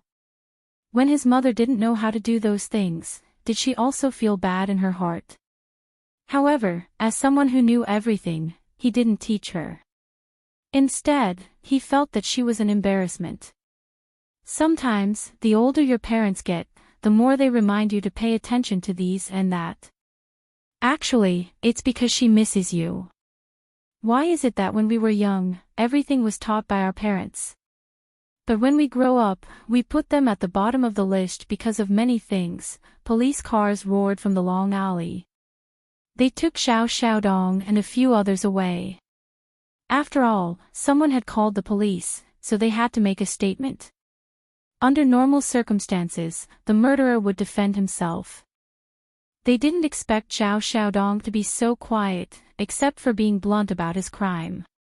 He only said one sentence to the police: "Can you not tell my mother that I like that kind of woman?" The police were stunned. "Okay. Thank you." After Xiao Xiaodong said this, he didn't speak again. The rest of the people had already recorded their statements. Helene Vivian was the most familiar with this process, so she finished writing in 2 or 3 sentences. When she brought Beligaju out of the interrogation, only Guotingting was outside. She looked like she was waiting for Chen Feiyang, and she was very infatuated. When she saw Helene Vivian and the others walking over, there was a hint of hesitation on her face. She asked Helene Vivian tentatively, "I heard what you said to Xiao Xiaodong. You said that there were 2 murderers among us. One killed Zhang Heng, and the other killed Dong Sikun. Now, there's another murderer. Who is that person? Who do you think it is?" Helene Vivian smiled faintly and asked in return, "Didn't you see that person's shadow that day?" Guo Tingting's expression changed, and she said vaguely, I didn't see it very clearly. Actually, besides you, there's another window that can see everything on the rooftop." Helene Vivian's voice was very calm. "Your dormitory building is not far from the rooftop. As for who it is, I won't say much if I don't have evidence. Besides, I only accepted this case. The rest of the investigation is the police's business. It has nothing to do with me." When Guo Tingting heard this, she shouted, "Oh my God, do you still want to hide something like this? If you know who the murderer is, don't you feel guilty if you don't report it?" "I said I don't have evidence." Helene Vivian looked at her and laughed. "Besides, Miss Tingting, I know very well what you want to see in order to get Chen Feiyang. I'm not a peacemaker. The investigation is left to the police. I only take what I want. I don't like Dong Sikun, and I don't have the obligation to help her find out who the murderer is. In that case, Miss Tingting doesn't seem to have the right to criticize me at all. When you saw the situation on the rooftop, you didn't tell the police. Did you think that you could only get Chin Fei Yang after Dong Sikun left? Gua Tingting's face froze. I must be crazy to say such things to a cold-blooded and dark high school student like you. After saying this, Gua Tingting walked in the opposite direction. Her hurried footsteps made it seem as if Hellion Vivian was a demon who had committed a heinous crime. Ha! Hellion Vivian chuckled softly. Just as His Highness had said, sometimes people were really dirty from head to toe. She had double standards of morality and always stood on the high ground to demand things from others. Her own actions were excusable, but the actions of others were cold-blooded and dark. It was really funny. Mississippi, Hellion Weiwei followed the voice and turned around. She saw Xiao Jingtian, who had just walked out of the interrogation room, standing behind her. Her eyes were filled with emotions as she said, I have something to say to you. Hellion Vivian nodded and found a wooden bench to sit down. However, Xiao Jingtian didn't sit down. Instead, she stood to the side and only spoke after a while. Actually, you already know who the other murderer is, right?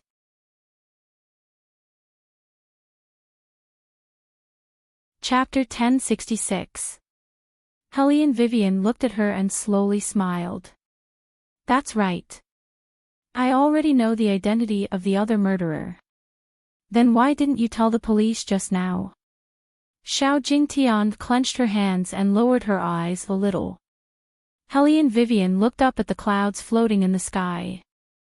Because I think it's better for the murderer to turn herself in. After all, the probability of accidentally pushing someone down is more than 90%. It's not like it was intentional murder. Xiao Jingtian was stunned. She suddenly looked up at Hellion Vivian. Her eyes were as clear as water. She could see through everything, but she didn't say anything. Xiao Jingtian knew that the other party was being lenient. Some words didn't need to be said. Xiao Jingtian also sat down. After a while, she said in a low voice, Thank you for this. You're welcome. It's our shop's mission to serve our customers. As long as Miss Xiao remembers to transfer the money that hasn't been paid to my Alipay account, and if you have time, leave a good review for my Taobao shop, it would be perfect. Hellion Weiwei stood up and put her hands into her pockets. Her posture was very cool as she casually stretched. Her eyes looked at a certain highness who was standing not far away. I still have something to do tonight, so I'll be leaving first. Getting a certain highness drunk was the most important goal in life at this stage of her life. Xiao Jingtian also noticed Hellion Vivian's gaze. A gentle smile appeared on her face. You two really love each other. I didn't expect you to have such a deep relationship at such a young age. It's very enviable. It's just that when it comes to relationships, there are too many uncertainties. At this point, Xiao Jingtian lowered her head and looked at her hands. She lowered her voice and said, The more you love each other, the more painful it will be when they betray each other. Love is just a product of hormones. It's just a trick to make people happy for a moment. Hellion Vivian turned her head and looked at her. It was almost dusk. The golden sunlight shone down and inlaid a thin layer of light on Xiao Jingtian's long black hair. She was crying, although there was no sound. However, big drops of tears fell onto the back of his hand. She didn't have time to wipe them away. Only his hands were clenched tightly, and his shoulders were trembling. Hellion Vivian paused for a moment, took his hand out of his trouser pocket and pressed her head. Your mother still needs you to take care of her. Don't cry all the time. Xiao Jingtian paused and said in a hoarse voice, My mother has been with him for most of her life, but he wants to divorce my mother for the sake of a young girl. He wants my mother to leave with nothing.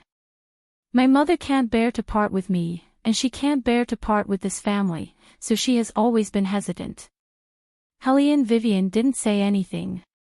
She just listened quietly. Xiao Jingtian's hands clenched even more tightly, and she even sounded a little fierce. But that woman was really insatiable. She thought that my mother wouldn't divorce him, so she kept sending messages to my mother to show off how much she was doted on. I didn't know anything. I only thought about my own matters. I didn't know that my mother slept very late every night. I didn't know that she was in a state where she couldn't sleep without medication. I didn't know how much pain she was in. Do you understand? My mother and the others were different from us at that age. We were still young, so we could accept all the betrayals and start all over again. My mother and the others couldn't. One day, she called me in a panic and said that she suspected that my father was having an affair. I said that she only knew how to let her imagination run wild. She didn't know how helpless she was when she called. I think that at that time, she just wanted someone to accompany her to deal with this matter. But like my father, I only said that she was letting her imagination run wild. Until I saw it with my own eyes, Xiao Jingtian's entire body tensed up when she said this. That was hatred. Hatred that couldn't be ignored. But it was so powerless. Why didn't I face it with my mother at that time? Xiao Jingtian bit her lip tightly. Since I was so stupid to let this relationship continue for as long as a year, I only found out when Dong Sikan moved into my father's office and kept provoking my mother. So this was what she was most unwilling to accept. She didn't protect her mother when she needed protection. She had already made such a sound. Why didn't she take it seriously? If she had stayed with her more, her mother might have been able to get through it and wouldn't be as severely depressed as she was now. The person Xiao Jingtian hated the most was herself. She was the one who was the most unforgivable.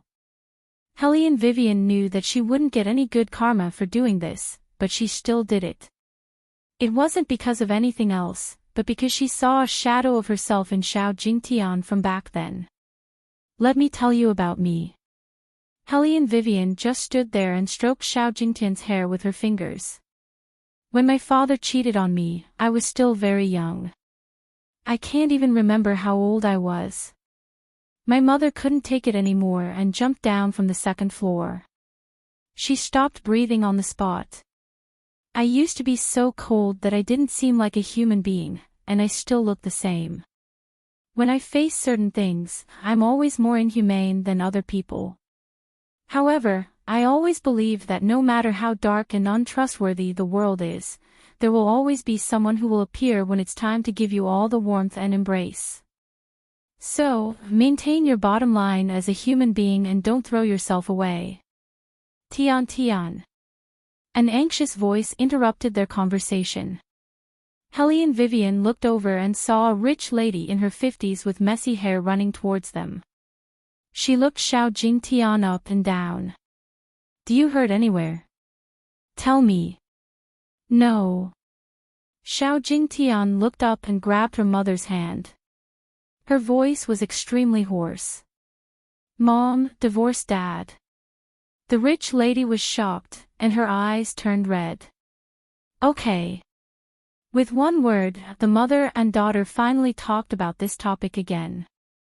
Xiao Jingtian reached out and hugged the rich lady. Like a child, she kept saying in a low voice, I'm sorry. The rich lady panicked and kept asking, Tian, what's wrong? Are you feeling unwell, or something along those lines? Helene Vivian didn't look at her anymore. She tactfully walked away. How should she put it? She still felt a little sad. However, this little sadness instantly evaporated when she saw the miniature version of His Highness. The most important thing now was to resolve the relationship between her and His Highness as soon as possible. Well, she had to think about how to get him drunk tonight. She had to come up with a strategy. Also, the chains had to be made of black ice iron. Otherwise, she wouldn't be able to suppress His Highness's demonic nature. However, in his current state, he shouldn't be so difficult to deal with. He would definitely be especially cute when drunk. Hellion Vivian looked at Beligaju, who was standing under the swaying shadow of the tree in a black suit. She smiled happily and was about to walk over as if nothing had happened.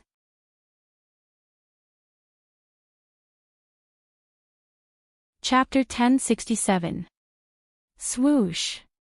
3 very flashy sports cars rushed over from the other side of the road. With a nimble and beautiful turn, with a screech, the car came to a sudden stop in front of Wei Wei. Paw! The car door opened. The first to show his head was the elegant K. It was a very exaggerated outfit. Hellion Vivian didn't want to look at it. Then a group of rough men came out. Fuck. Can you guys stop squeezing? Monkey stretched out his hands and flapped them vigorously in the sports car. That scene was really full of jokes. Many people at the entrance of the police station were already looking over. However, they were all wearing black shirts. When they saw Hellion Vivian, they called out in unison, "Boss." Their facial expressions were especially vicious. Each of them looked like a big shot in the underworld. It made the police stare at them like they were thieves. They hesitated whether to arrest the female high school student again and interrogate her. Was she a second-generation gangster? The most people in Beijing were the second generation of officials. Which family was so powerful to have a second-generation gangster, and a woman at that? The police stopped moving and stood there vigilantly. As a sniper who was very sensitive to sight, young L wanted to shoot at the people who were looking at him again. Fortunately, he was stopped by Monkey. You can't. Hero. You can't make a move here. Hellion Vivian. Why did Monkey start to talk about ancient Chinese after not seeing him for a few days? Did he read too much classical Chinese? It had been a long time since she had a headache. Compared to the commotion on their side, the person who got out of the other extended Rolls-Royce was very elegant. It was Special Assistant Long, whom she hadn't seen in a long time. He was dressed in a white suit, and his entire person was filled with wisdom. Wang Fei, you look younger and younger. Where is the king? Is he still there? This was the normal style. Why was it that they were both subordinates, but when she showed them, they were rough men who collected protection fees? On a certain prince's side, they were all elite nobles. Sigh. Hellion Vivian let out a long sigh. Special Assistant Long thought that something had happened. Princess, did something happen to the king?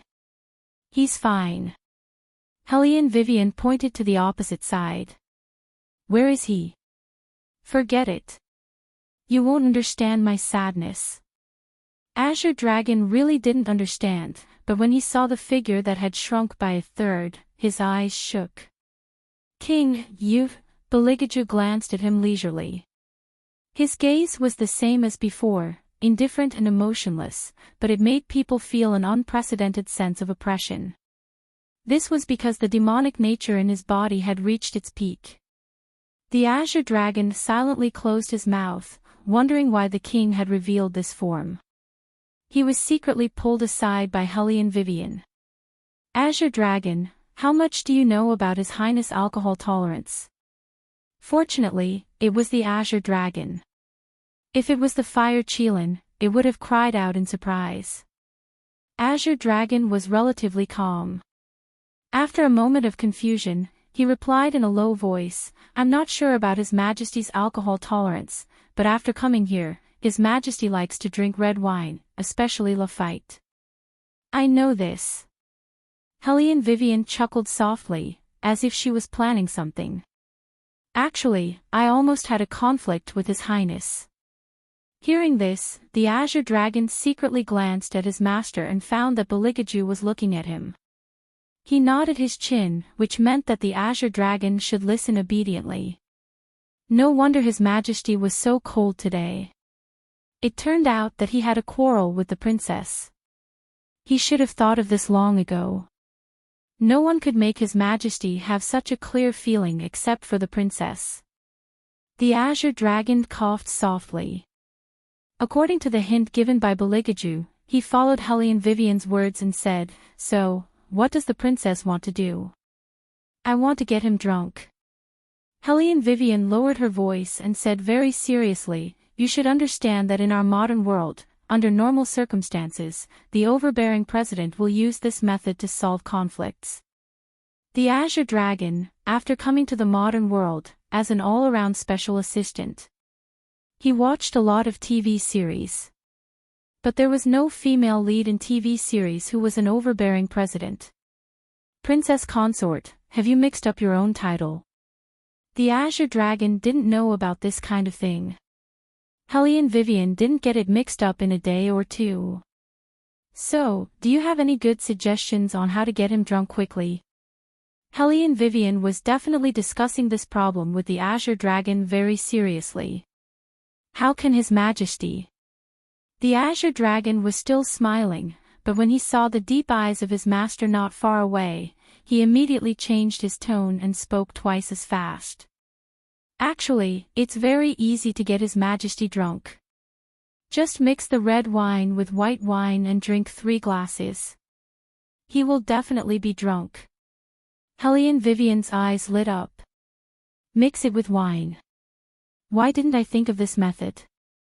"All right, the Azure Dragon, after this is done, I will give you a raise." The Azure Dragon felt that it was necessary to remind the princess. "But His Majesty's demonic nature, don't worry. He has become smaller now, and his demonic nature is not as strong as before. It's still within my control." Hellion Vivian thought of His Highness's cute behavior in the past 2 days. She had hugged him in her arms and slept earlier. It was Yu Lao's words that made her unable to ignore it. Moreover, for 2 whole days, he didn't even touch her. Hellion Vivian clenched her fingers and ignored the dull pain rising in her chest. She had made up her mind to do this. At this moment, the Azure Dragon suddenly realized why His Majesty had turned into the form of a little devil. It turned out that he was digging a hole for the princess to jump into. The Azure Dragon didn't want to comment on his master's shamelessness anymore. However, the princess who came from Buddhism probably didn't know that the cuter a little devil was, the more dangerous it was. Because only the most perfect disguise was the most powerful moment of a devil, Hellion Vivian still didn't understand this situation.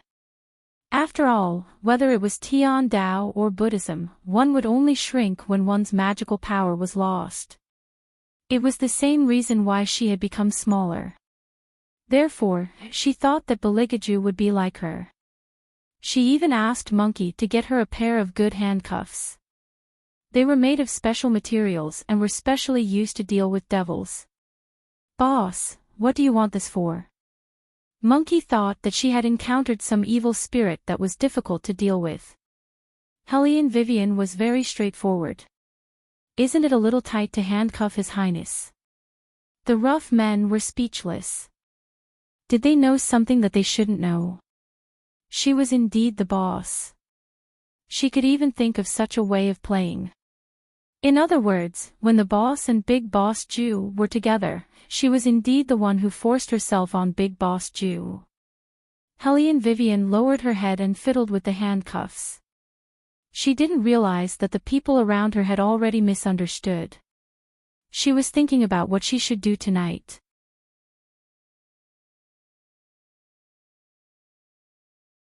Chapter 1068. It was night, and the white roses emitted a faint fragrance. As soon as Hellion Vivian turned on the TV, she saw the news of the murder case being solved and the heir of a certain corporation turning himself in. She held the remote control in her hand and sat cross-legged. The end of the remote control rested on her chin as she watched His Highness's tall back in the open kitchen. His Highness wasn't good at cooking, but he could still fry a steak. Of course, he noticed the gaze behind him. He turned around and saw that the person who was stealing glances at him immediately turned her eyes to the side. Bailey Jiaju's thin lips curved into a smile that wasn't a smile. Wearing a tight glove on his left hand, he gracefully lifted the tray and strolled in front of Wei Wei. Now, he was different from when he was outside. 2 cute ears popped out from his silver hair. No matter how one looked at him, he looked harmless. Eat some steak first to fill your stomach. Beligaju knew how much a certain someone ate. He chuckled and added, I'll get them to come over later and make you a proper meal. Helene Vivian first put a mouthful of beef in her mouth, then puffed up her cheeks and shook her head. After eating the delicious beef, she said seriously, I can't eat that much. Oh. Bailey Jiaju raised the corner of his mouth, obviously not believing her. Actually, Helene Vivian didn't believe it herself. After all, her appetite was quite shocking. But now, her plan was to get His Highness drunk.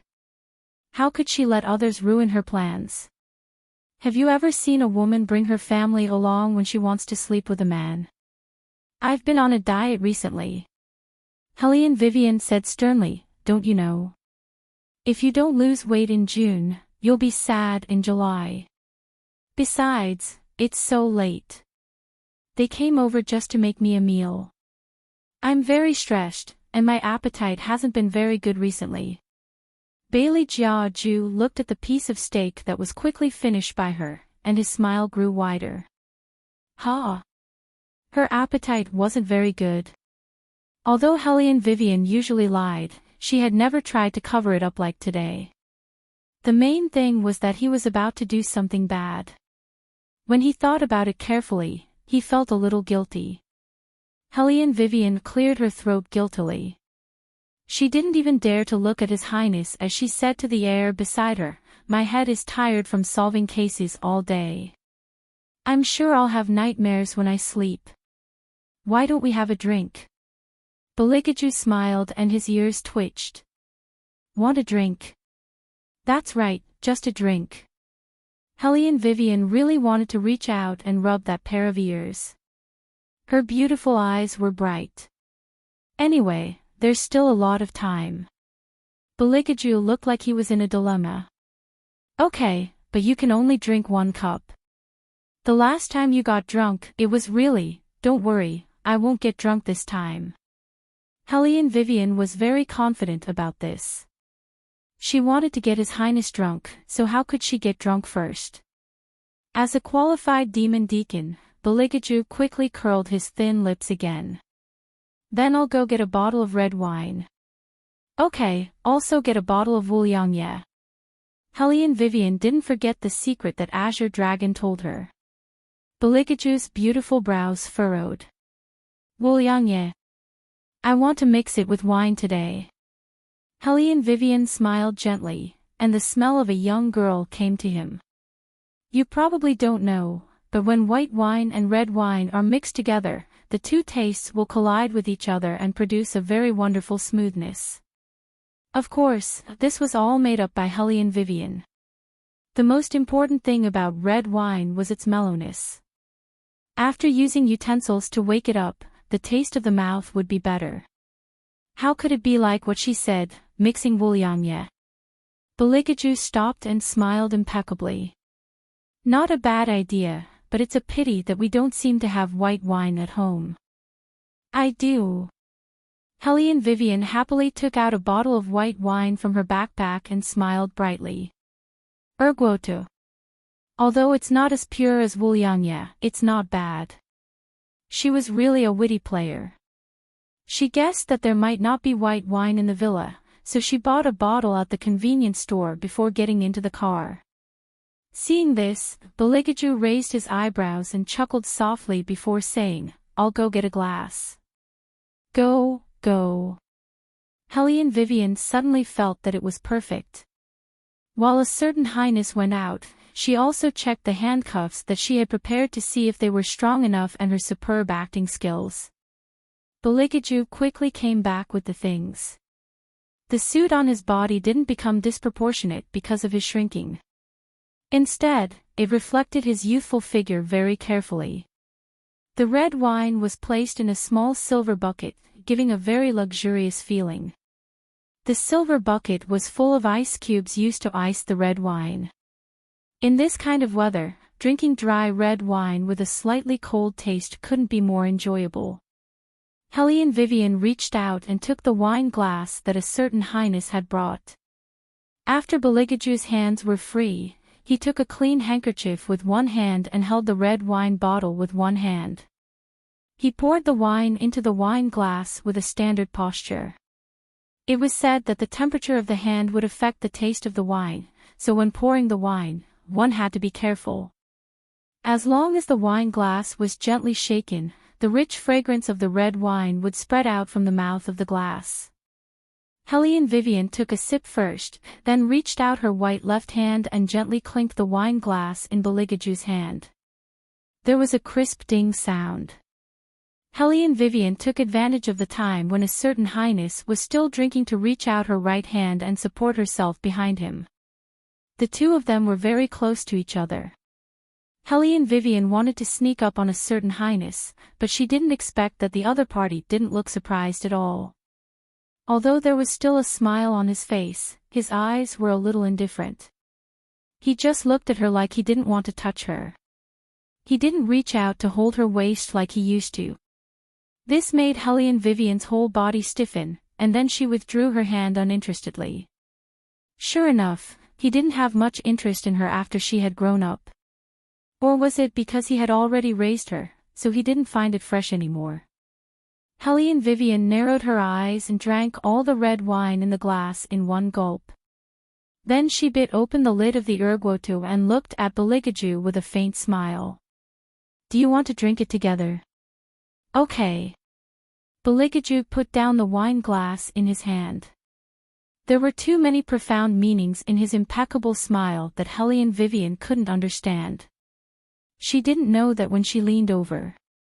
Beligaju's eyes were terrifyingly deep.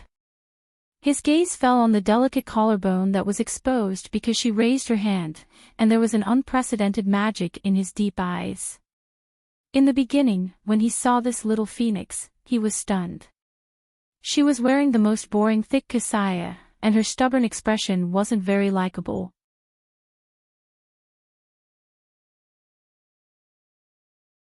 Chapter 1069. At that time, it was still snowing in Mountain Tenya. She was holding a snowball in her hand and wrapped up like a pure and innocent little bear. She just looked at him like that. There was obvious stubbornness in her pair of beautiful black eyes, and it was also very childish. After looking at him, she stepped on strange patterns in the snow and didn't speak to anyone. Otherwise, she would step on the footprints with all her might. Although that feeling was cute, it just made people feel uncomfortable. He had always liked gentle things, but she was different. She always did things that gave people a headache, including constantly throwing buns at him. However, that pair of clear eyes made it difficult for him to ignore. Therefore, every time she appeared, she would always be able to attract his attention at the first moment. In the entire Buddhist path, only she dared to not read the scriptures and play with snowballs over there. He originally planned to just raise her. Back then, he went to Yu Lao's place and wrapped her with a red string. The purpose was only to make her eyes only look at him. He especially wanted her clear eyes to be tainted with pain. That was what made it interesting, wasn't it? But later, when he held her in his arms. He didn't know why, but he was actually so satisfied. It was as if as long as she lay in his arms, nothing was so important. Therefore, he tolerated some of the Buddhist path's provocations. More and more time, in his dreams, he no longer broke her hand, but pressed her hard on the bed and did some more excessive things. For example, kissing her hard, hugging her, making her happy and even crying expression appear on her face, making her hug him and beg for mercy. This kind of dream was like a vine that wrapped around the tip of his heart. The more it wrapped, the tighter it became, and the deeper he sank. The excuse of raising her was no longer valid. He thought that she wasn't that important.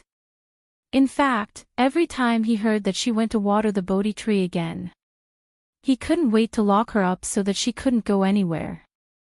Therefore, the feeling of not being able to touch her like now had already made Beligaju's tolerance to the extreme.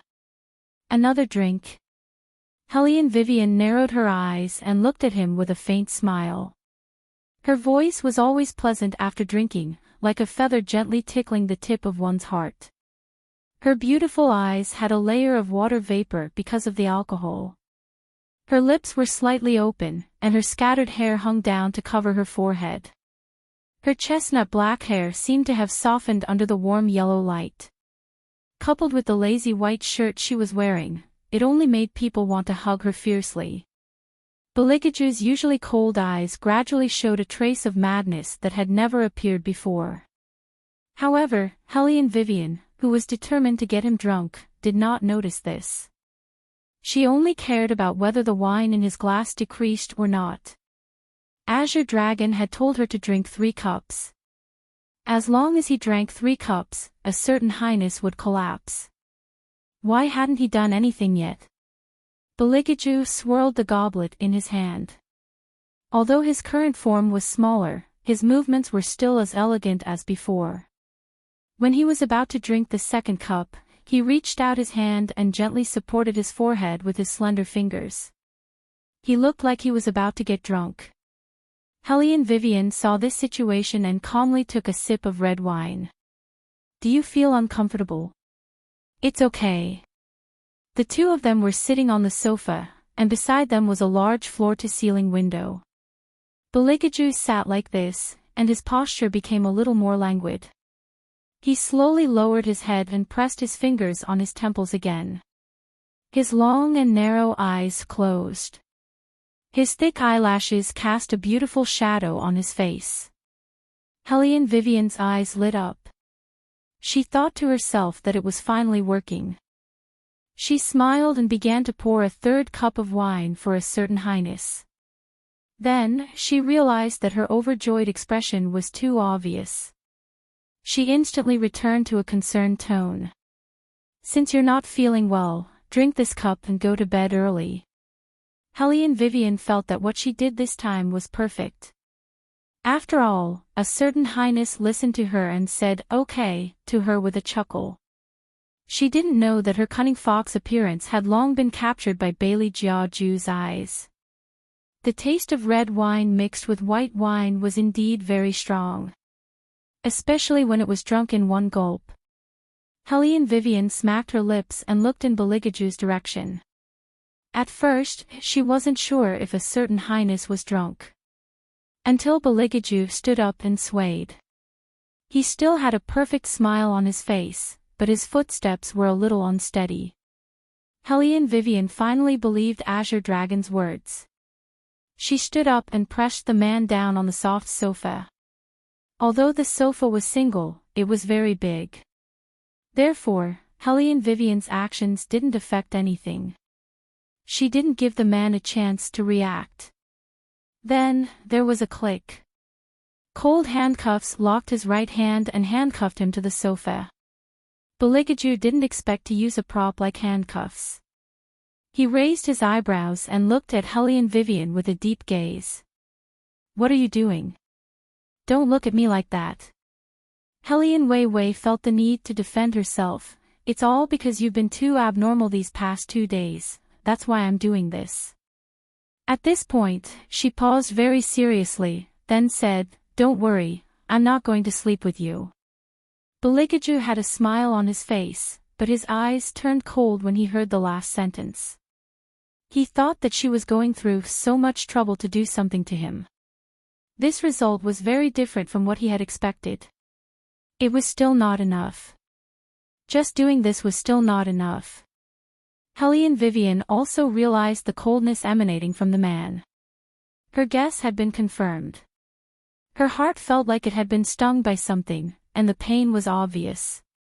She pressed him down and gripped his wrist tightly, but her voice lowered. If you want to separate now, it's fine. Separate? Beligaju was shocked. He didn't expect her to say such a thing. Other than the anger of being offended, there was something else rolling in his eyes. What did you say?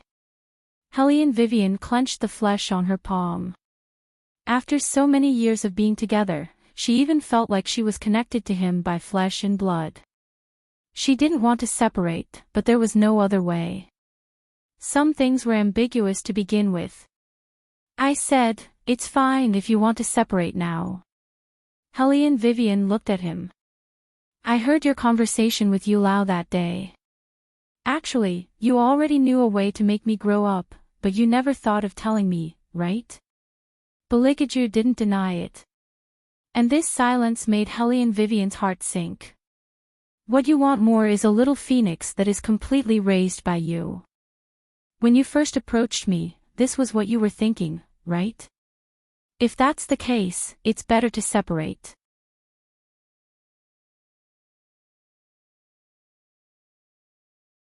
Chapter 1070. Separate. Bailey Jiaju stared at her. His eyes were terrifyingly cold, mixed with a chill that made one's heart tremble. You should know that unless I die, the two of us cannot be separated. But what's the point of this? Helene Vivian lowered her head. She didn't look at Beligaju. Instead, she stared at the black suit on his body. You must feel the same way in your heart. Beligaju clenched his fists and sneered, feel what? It's better to separate. After all, it's been so long. There's no novelty anymore. Helene Vivian's voice was very faint, but her eyes were unfocused. Beligaju really wanted to reach out and pinch her chin, directly kissing her mouth. That way, she wouldn't have to say these words that made him want to kill someone. But he couldn't touch her. That damned order was still there. Helene Vivian's words were like a sharp knife, cutting off all the elegance he had in his life. No novelty anymore. Is this what you want to say to me? The low words seemed to be ground out from his lips, and every word was so forceful. Helene Vivian didn't understand why. He was clearly the one who didn't touch her in the first place, so why did it seem like he was the one who was the angriest? Did he really think that she didn't have a temper? Of course it's not just that. Helene Vivian used all her strength and hugged him. Also, even if you don't like to see me, I'm going to hug you all night before letting you go. Otherwise, why do you think I spent so much effort to get you drunk? Beligaju paused. The dull pain in his heart disappeared without a trace as the person in his arms rushed into his arms. However, who said I don't like it? Where did this thought come from? Helene Vivian was stunned, and her face was full of seriousness. Isn't that so? Yesterday and the day before, you avoided me like I was a bacterium. Moreover, your eyes were cold. Anyone would think that you didn't like to see me. If it weren't for the demon contract, you would have long been out of sight and out of mind. Most importantly, Elder Yu had told her a lot of things that had happened in the past. In fact, Helene Vivian knew very well that His Highness didn't like her at first. That was why he was so uneasy. After raising her, His Highness' obsession with her would fade. She knew Jia Ju too well. Once he lost interest, his first reaction would be to hate being touched. Helene Vivian could sense it. I do intend to avoid you. The two of them were very close to each other. Beligaju pressed his lips against hers. When he opened his mouth, she could smell the fragrance of wine. That's because I was afraid that I couldn't help but do something bad to you. But you gave me that kind of order. Helene Vivian's face was full of question marks. Order. The order for me not to touch you. Beligaju's voice was very deep, and his eyes were as deep as the night. He tilted his handsome face slightly, and his hot breath hit her ear inch by inch.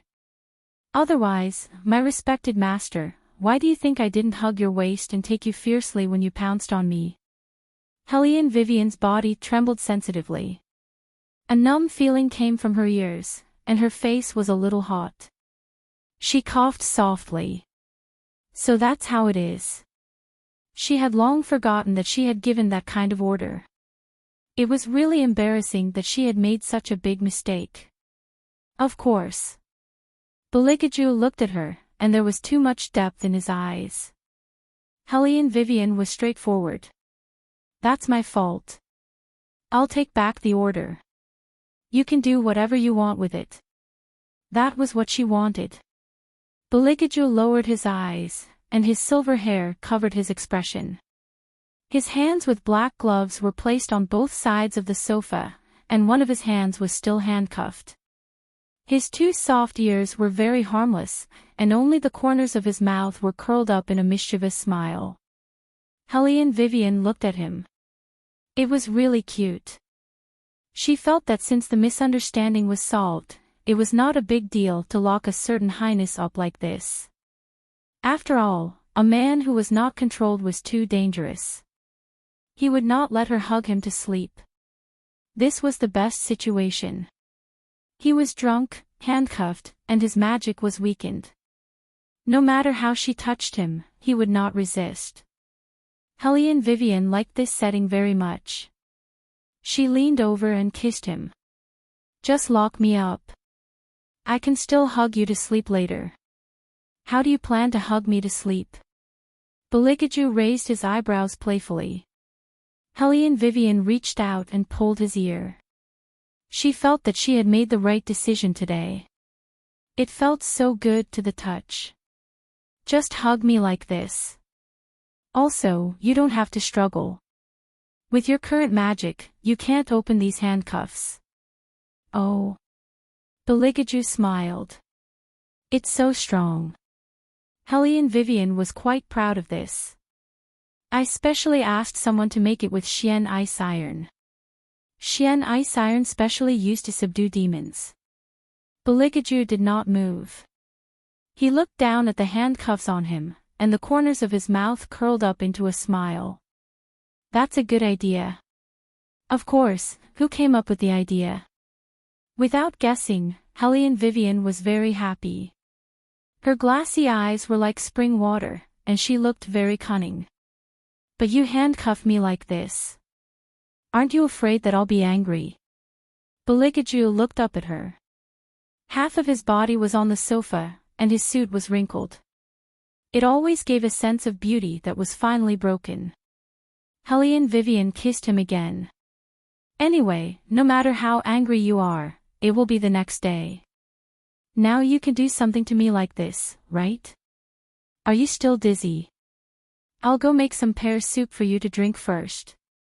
I'll come back and hug you to sleep later. After saying that, Helene Wei stood up and walked into the kitchen with her long legs, humming a little tune in her mouth. She cut the snow pear, added honey, and prepared ice.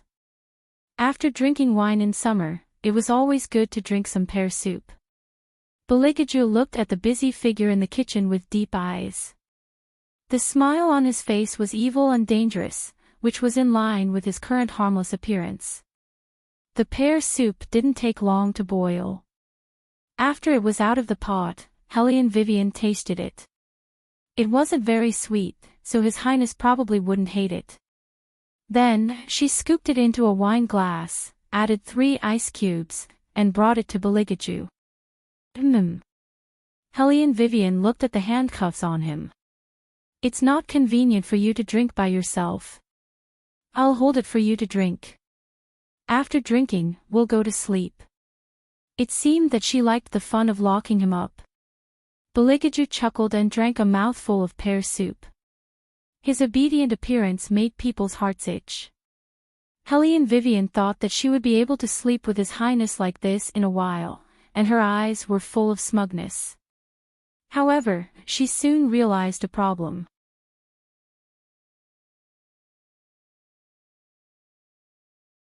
Chapter 1071. Throughout the night, Helene Vivian didn't know how many times he did it to her. In a daze, it seemed like it was almost dawn before he kissed her ankles and unlocked her handcuffs. Just like that, he carried her into the bathroom, and the shirt hanging on her body seemed to have lost its use of force. He had always been careful with her, as if she was a porcelain doll. Of course, other than in bed, when His certain highness was so fierce that it made people's legs go weak, most of the time, when he looked at her, he was always so gentle that he didn't look like a demon who killed without spilling blood. The water was very comfortable on her body. Hellion Vivian didn't open her eyes and just moved. Bailey Jiaju lowered his head and glanced at her. He reached out his hand to cover her restless long legs and helped her massage her waist. Just like that, he gently hugged her with one hand and used the other to pour water for her. He smiled and kissed her spotlessly white forehead. After washing up, he took out a white towel and wrapped it around her. Then, he hugged Hellion Vivian again. He wanted to raise her. It had nothing to do with what form she was in. It was because she was her.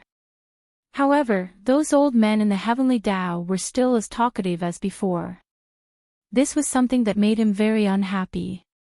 Belikaju narrowed his eyes. After placing Hellion Vivian on the bed, he called for one of his messengers. A black feather fluttered down.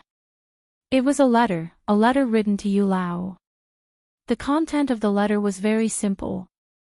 It was only one sentence. If you still talk so much when you see Phoenix next time, I will beat your soul to pieces. The casual handwriting was just like its owner. It looked elegant, but in fact, it was overbearing. When Yulao received this letter, he was still picking through his pile of red strings. When he saw the demon's messenger appear, he began to have a very ominous premonition. When he saw the handwriting on the letter, he decided not to return to Yulao's temple for a while. He was afraid that some great demon would really come to beat him up. Just like that, Yulao's temple was empty that day. Compared to the speed at which Yulao tied strings for others, he was still very fast when it came to escaping.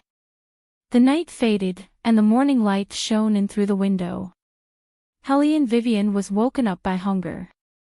She smelled the smell of scrambled eggs with chopped green onions, which spread in the air and carried out a very wonderful fermentation. It was really very fragrant. Hellion Vivian hugged the blanket and sat down. Before she was fully awake, she walked out. In the open and spacious kitchen, the man was cooking porridge. He was also holding a book in his hand. The book had a few big words written on it, 12 breakfast flavors. He probably sensed Hellion Vivian walking over, so he turned the fire to the lowest setting before turning around to look at the person behind him. Hellion Vivian's eyes were still closed. It was obvious that she hadn't slept enough. Her thick eyelashes cast a faint shadow, and she was as lazy as a cat. Looking at Hellion Weiwei like this, Bailey Jiaju's eyes softened. He walked toward her and carried her in his arms. His fingers gently stroked her hair and kissed the stray hairs on the top of her head. Sleep a little more. Other than Hellion Vivian, His Highness had never been so patient with anyone. The demons hiding outside the villa finally heaved a sigh of relief. After all, they were very clear about their master's aura. Last night, when the Princess Consort said that they were going to separate, they were really afraid that their master would be unhappy and shatter them into powder. Then, he would destroy the villa with his bare hands. Fortunately, the Princess Consort and their master had reconciled. Not to mention the sense of danger, even the roses outside the villa were more colorful than usual. Hellion Vivian sensed that someone was going to kiss her, but she didn't open her eyes. That pleasant smell was too familiar. She hugged the man's waist and said lazily, "I want to brush my teeth, but I don't want to move." It was obvious that she wanted a certain highness to help her brush her teeth. Bailey Jiaju chuckled and carried her in his arms. The bathroom was very spacious. Hellion Vivian was very obedient at this time. A certain highness threw her on the toilet lid. She sat on the toilet lid and kept yawning. Her two slender and fair legs were very beautiful, but her head was still drooping. She held a toothbrush in one hand and brushed her teeth unconsciously. The toothpaste on the toothbrush was squeezed by a certain highness for her. Originally, Beligaju just wanted to see how lazy this person could be. He didn't expect that she would sit there and not get up. There were even a few strands of hair on her head. He didn't know whether to laugh or cry when he saw that. In the end, Beligaju couldn't stand it anymore. He let her lean in his arms and fed her water to rinse her mouth. Helene Vivian cooperated. After brushing her teeth, she was awake. She smiled at a certain highness in the mirror and washed her face. "Let's go eat." His highness let out a long sigh. He turned her face over with one hand and gently lifted her chin. After wiping off the water droplets on her face with a white towel, he said in a faint voice, "If it weren't for your good looks, I would have pressed your face down and made you wash it again. My respected master, the way you wash your face is not very beautiful. Don't care about these details." Helene Vivian leaned over and kissed Beligaju on her tiptoes. "Also, you're very good-looking." The demons, this was truly a narcissistic couple with no limits to their narcissism. But to be honest, Phoenix of Buddhism and Emperor of Heaven were famous for their looks. However, the former was too gorgeous and gave people the feeling that she wasn't a good person. As for the latter, even though he had become a demon now, he was still so handsome and noble that people couldn't take their eyes off him. Helene Wei felt that it was too hot, so she put on a white t-shirt and sports shorts and sat at the dining table. She even tied up her long hair and held the bowl in both hands. She opened her eyes wide and followed Bailey Jiaju's figure. Wherever he went, she would follow. She was just waiting for the meal to start. Beligaju had always liked the feeling of feeding Helene Vivian. Now that he saw her like this, he couldn't help but want to pull her into his arms. He did as he was told. He held the porcelain plate in one hand and pressed Helene Wei against his chest with the other. He said in a deep voice, "My master, do you know that it's easy for people to want to eat you when you're like this?" "Hey!" Helene Vivian thought he wanted to do it again, so she warned lazily, "It's time to eat. I'm starving. You can't abuse me." Beligaju couldn't help but laugh and rubbed her head. "Chinese food. There are steamed dumplings, chicken feet, pork ribs, and rice porridge. You should like them. Cantonese morning tea."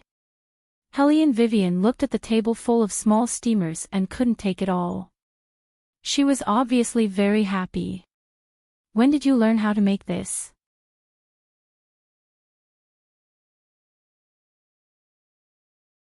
Chapter 1072.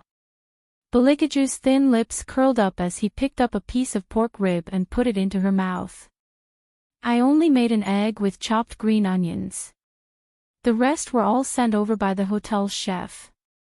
Upon hearing this, Helene Vivian fell silent. When ordinary people like them didn't know how to cook, they would at most order takeout. He was indeed an evil capitalist. Yesterday, she actually didn't see through his essence because of his cute appearance and was suppressed just like that. Thinking about it, it was really a little stupid. It was all Yu Lao's fault for pulling down her average IQ.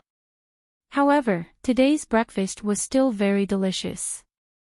After Helene Vivian finished eating the pork ribs, she specifically went to conquer the plate of fried eggs with chopped green onions that a certain highness had fried.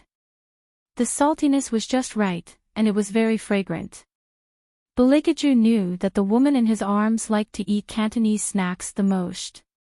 However, she hadn't touched the chicken feet and rice noodle rolls today. She had been eating the dishes that he made. Her stomach was bulging from eating, and she even asked if he had any.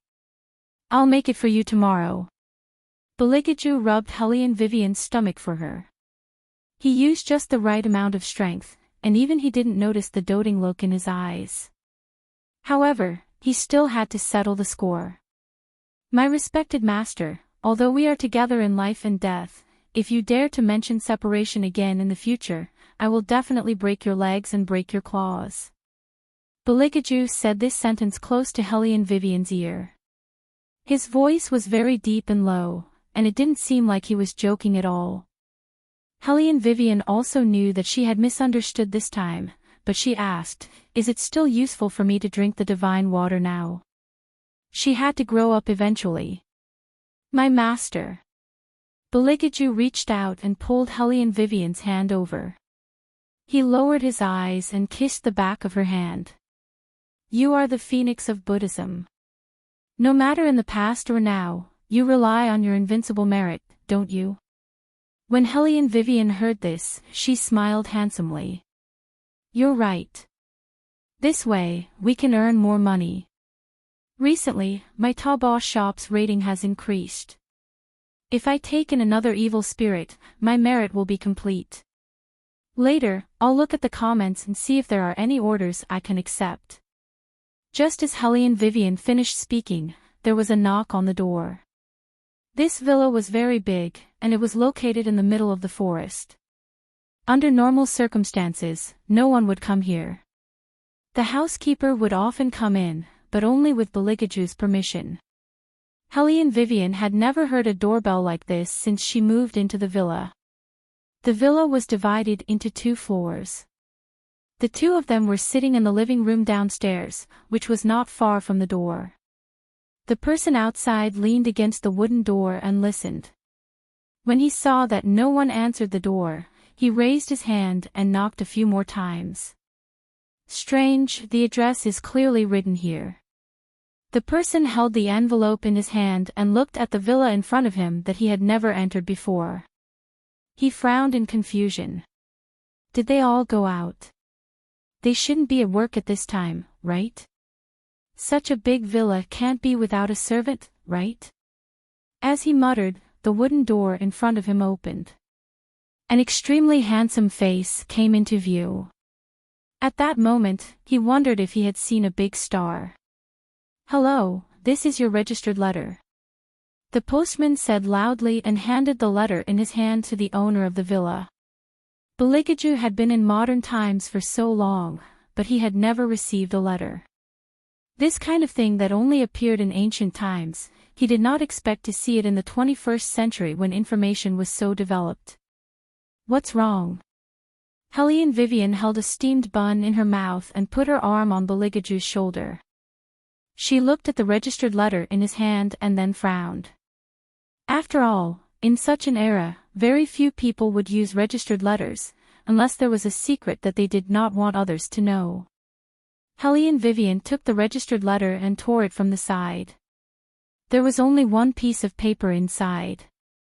The paper was completely black, and there was a line of words written in red script on it. First of all, thank you for reading this letter. My master is very interested in the business you are doing. Recently, the house has not been peaceful, so I invite you gentlemen to come here for a gathering. In addition to this sentence, there was a string of addresses behind it. Hellion Vivian was very familiar with the address. It was one of the 8 alleys in the capital. It was very hidden and not many people knew about it. Hellion Vivian raised her eyebrows and smiled playfully. Interesting. To be able to find them in such a way, it was obvious that the other party was not simple. The more complicated the person was, the higher the price. Hellion Vivian liked this kind of person who did not lack money. After returning to the villa, Hellion Vivian casually tidied up. She wore a simple black t-shirt and a pair of denim shorts. Outside, she wore a pure white sunscreen suit that was the same as Quan Jilong's. It hung straight to her knees, and she looked very handsome in it. Hellion Vivian did not let Beligaju drive. It was most convenient to ride a bike to such an old alley. Her long legs crossed over the BMW Tomahawk, and she let Beligaju sit behind the car. A certain highness liked this position very much.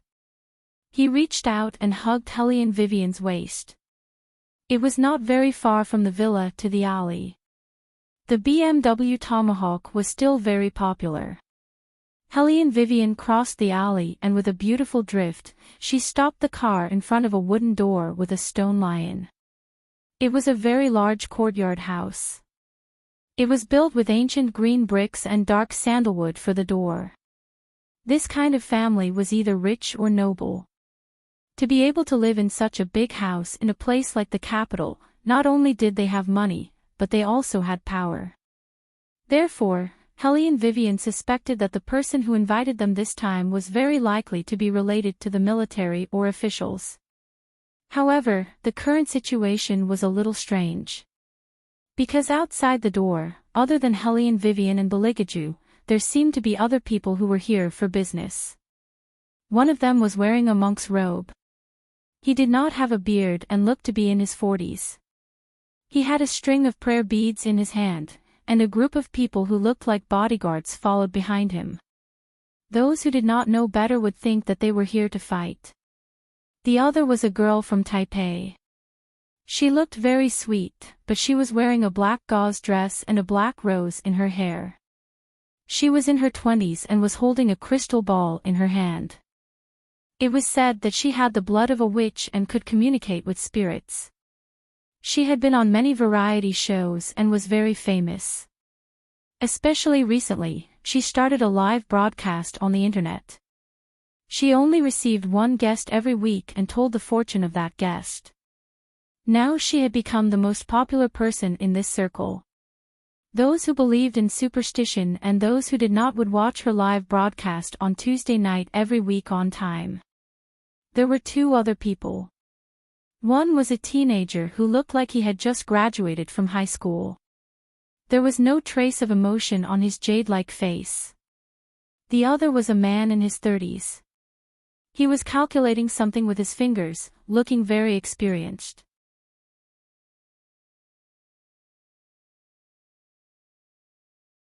Chapter 1073. Hearing the sound of the BMW Tomahawk, everyone turned to look at Helene Vivian. The mysterious man put down his hand that was still calculating and curled his lips. Here comes another one. It turned out that everyone here had received the black invitation. Who on earth didn't even show up after calling us here? The man was obviously a little unhappy. He looked at the wooden door.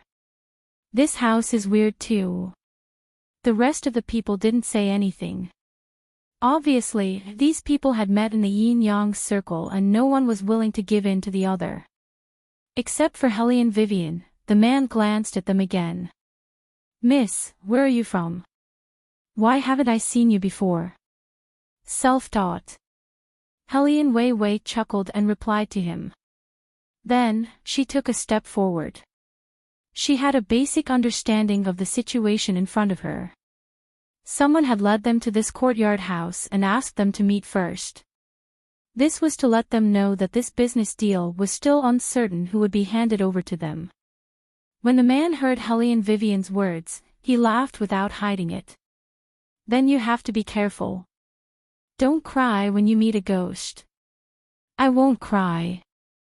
Helene Vivian turned her head and smiled. "I'm afraid that you'll be the one crying when the time comes." "You." The man didn't expect Helene Vivian to be so eloquent. He was looking for a soft persimmon to bully. He knew the rest of the people, and each of them was more famous than him. It wasn't easy for a small figure to come, but she didn't know how to appreciate his kindness. Helene Vivian couldn't see through his thoughts. She casually curved her thin lips. That kind of attitude was very infuriating. The man gritted his teeth and looked at her. He sneered. Juniors nowadays are becoming more and more disrespectful. They don't have much ability, but they have a lot of big words. Master Zhang. The girl interrupted the man. Her eyes were like amber. What we need to do now is to find out who called us here, not to fight among ourselves. Master Zhang's attitude changed and he laughed. Miss Leah is still the sensible one. But this door can't be pushed open. How are we going to enter? The girl held the crystal ball in her hand and frowned slightly. She also fell into deep thought. Hellion Vivian was never one to waste time by waiting. She glanced at Beligaju and strode towards the dark sandalwood door. This person is not only impolite, but also can't understand what others are saying. Master Zhang snorted. Hellion Vivian didn't have time to talk to him. She was always too lazy to be distracted when she was working. After she finished her work, she would tell Master Zhang how polite she was. He used a lot of strength in his hand, but the wooden door didn't move at all. Master Zhang looked at Hellion Vivian from behind and laughed disdainfully. The wooden door did not open, but there was a recording. Everyone, welcome to the 8th pawn shop. If you want to pawn something, please come inside. The monk also frowned. What the hell? This recording again. In other words, before she came, everyone would have such a recording when they pushed open the door. Hellion Vivian raised her eyebrows and looked at the wooden door in front of her again. Since it couldn't be pushed open, it must be controlled by something else. Was it a mechanism? Hellion Vivian reached out and touched the wooden door. Master Zhang found a shady place to stay because it was too hot. From time to time, he would say a few words to the witch named Leah. After seeing Hellion Vivian's action, he twitched the corner of his mouth again. Here comes a crazy one. How worrying. Hellion Vivian didn't hear this sentence. Beligaju heard it. He looked back and slowly raised his hand with a black glove. With a faint smile, he made a shooting gesture in the direction of Master Zhang. Ha! The low laughter was the voice of a demon when he met the most disgusted human. However, Master Zhang didn't know. He just opened his mouth and said angrily, "Where did these two people come from? So arrogant." Amitba. The monk raised one hand. Don't argue with the juniors. I guess they don't have much ability. They just want to get a share. Master Zhang sneered. When something happens later, I want to see how they can act cool. Standing at the door and touching it. Is there something wrong with their brains? Forget it. Did you write the contact information on the letter? The monk lowered his eyes. It's more important to find out who called you and me first. Master Zhang and the monk usually didn't see eye to eye, but that was when they were competing. But now it was different. There were outsiders. They couldn't give such a lucrative business to the others. Other than this sentence, there's nothing else in the letter. The key is that the door isn't open. Is there anyone inside or not? Just as Master Zhang was complaining, Hellion Vivian locked her gaze on the string of red lanterns hanging on the wooden door. The lanterns looked like decorations, but there was no wick. Instead, there was a string hanging on one side. Hellion Vivian narrowed her eyes and pulled down the string. Gotcha! Master Zhang and the monk paused when they heard the sound. They looked at the wooden door that slowly opened in front of them, not knowing what had happened. Hellion Vivian tugged on the string and exerted force again. The wooden door opened completely. What appeared in front of everyone was a courtyard pawnshop with the characteristics of the Republic of China. Many Chinese roses were blooming inside. Everything was old-fashioned, and the path was paved with green bricks. Probably because it hadn't been inhabited for a long time, there was no sign of sunlight shining on it. It gave off a gloomy feeling. It was obvious that the wooden door could be opened because Hellion Vivian had found the correct method. The youth was the first to walk towards Hellion Vivian. He didn't say much, only 2 words. Smart. Master Zhang didn't think much of it. Wasn't it just a string? If they had seen it, they could have opened the door too. The few of them walked into the courtyard. The group of bodyguards led by the monk didn't follow them in. This was because the moment the monk stepped in, the wooden door behind them slammed shut. Master Zhang and the monk immediately turned around and pushed with both hands, but the wooden door didn't respond. How strange. He cursed heavily and turned back to look at the courtyard that had a strong Chinese flavor. He frowned. Unlike him, Wei Wei was very clear that this kind of mechanism had a time effect. Once the time was up, the wooden door would close once again. Unless they pulled the rope from the outside again, otherwise, they simply wouldn't be able to get out.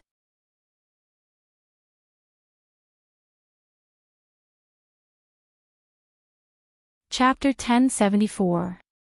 In fact, the courtyard they were in was not big because it was a house within a house. Only by opening this house could they walk inside. Facing them was a room with the word pawn shop written on it. There was no one in the room, but as soon as they walked in, there would be voices again. I know what you want to pawn. Your contracts have been prepared and placed on the table. Please sign the contract and come to the counter to exchange. You will know everything you want to know. Helene Vivian looked at the copper coins scattered on the wooden table. There was indeed a contract drawn on the table, but the thing pawned on the contract was their lives. Helene Vivian, Jing Zifan, Wu Fan, Leah, and Zhang Qichao. Except for a certain highness, everyone's name was written on the contract without any difference. The blood stains seemed to indicate that they were about to lose their lives here. Master Zhang's face turned green. Who on earth is making such a boring joke? From the moment I received this registered letter, I felt that something was wrong. The monk looked around. The yin energy in this room is too strong. It's not good for anyone to stay here any longer. Why don't we think of a way to get out as soon as possible? It won't be so simple when it gets dark. Master Zhang immediately echoed, Master Wu Fan is right. There's something strange about this room. I can't sense any resentment, but it's very gloomy. It's better to leave as soon as possible. Did you forget that the door to enter is blocked? Jing Zifeng's tone did not match his age at all. It was cold. Master Zhang did not dare to provoke this young man. After all, he was the only one who saw him get out of the military vehicle. However, it was very strange. They all came on their own. Why was this young man sent here by a military vehicle? Master Zhang was full of questions, but he did not say anything. Leah, who was holding the crystal ball, closed her eyes. Her beautiful eyebrows furrowed as if she was in pain. Then, she opened her eyes and said weakly, My sixth sense tells me that we have to sign this contract to have a chance. Miss Leah, you are really too amazing. Zhang Tianshi looked at her as if he was admiring her. Helene Vivian chuckled but did not say anything. Sixth sense. The recording had clearly told them that they had to sign a contract to know everything they knew. Was there a need to use his sixth sense? However, as long as it didn't affect her, Helene Vivian wouldn't do anything that would ruin her reputation. Moreover, in the current situation, the person who sent the registered letter had aroused her curiosity to a great extent. She really wanted to know what had happened to make the person who sent the letter test them like this. But how do we sign the contract? Zhang Tianshi seemed to believe in the words of the witch, Leah. His belief was mixed with a bit of a man's affection for a woman. After all, Leah's appearance was the favorite of most 30-year-old otakus. Most importantly, she was very fragile, making people want to protect her. Leah shook her head. I just used too much spiritual energy. I need to take a good rest. Maybe I can find a way. However, there was only one room with a counter on the other side. There was also no way to open the small door of the counter.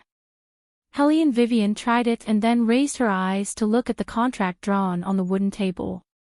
If she followed this train of thought, then as long as she found a way to sign the contract, the wooden door would automatically open. Helene Vivian walked to the wooden table again. Her eyes swept across the red mud at the side. She pressed her thumb on it and dipped it in red. Then, she pressed on the place where the contract was to be signed. There was a bang. The small door of the counter opened. Someone walked out from inside. He was wearing a military uniform with 1 bar and 2 stars. His rank was not low. Behind him were 2 soldiers. Masters, everything just now was just a small game. Please don't be angry. That person said. The invitation was sent to everyone by Old Master Song. Miss Leah, Master Zhang and Master Wufan have met Old Master Song once. Old Master Song is highly respected and old. It's really inconvenient for him to come here, so I'll receive everyone. Everyone seemed to be listening to this person. Only His Highness, who really couldn't bear to see his pet dirty at all, was holding a white handkerchief and wiping the red mark on Helene Vivian's hand with his eyes lowered. When that person saw this scene, he seemed to be stunned for a moment, but in the next second, he returned to normal. The car outside is ready. There will be special people guarding your transportation. The old master wants to meet you. The meaning was very simple. The meeting place was not here. Just as Helene Vivian thought, someone was testing them. However, it was understandable. After all, it was the military. The military had always done things like this. They did not leak any information. There was truth in what was false, and there was truth in what was true. There were 3 military Hummers parked outside the courtyard. They all had very hard license plates. The soldiers guarding the cars walked over and saluted that person. Each of them was wearing a straight military uniform. There were women's and men's uniforms. It wasn't like the camouflage uniforms seen on TV or in the army. Instead, it was the formal uniform worn by soldiers in a square formation. The aura of the Republic of China was very strong. These clothes need the masters to change into them, that person said politely. Sorry to trouble you. Anyone who was in the 2 professions of feng shui and yin and yang knew that in this world, the people who burned incense and worshipped Buddha the most were the officials, followed by those rich businessmen of all sizes. In today's society, it was no longer allowed to believe in these gods and Buddhas, so no official was willing to let others know that they believed in these things. Not to mention General Yuan Sun like Old Master Song. However, Master Zhang and the others couldn't understand. In the past, when Old Master Song saw them, they could tell that he didn't believe in them, let alone believe in ghosts in the world. Why was it different this time? He even asked them to wear military uniforms before meeting. It seemed that something had really happened and he didn't want others to know. In less than a few minutes, everyone had changed their clothes. The moment Helene Vivian came out, she saw a certain highness standing not far away. He was dressed in a military uniform and was dazzling. The sun shone on the military badge on his shoulder, emitting a faint glow. Black gloves were still wrapped around his slender fingers. The double-breasted coat was luxurious and perfect. He was looking at her. The way he looked at her easily reminded her of those warlords and major generals during the Republic of China. He was really handsome. Helene Vivian's eyes lit up. Such a man was hers. No matter how she thought about it, it was a good deal. Yes, it was a good deal. Beligaju didn't understand what she was so proud of.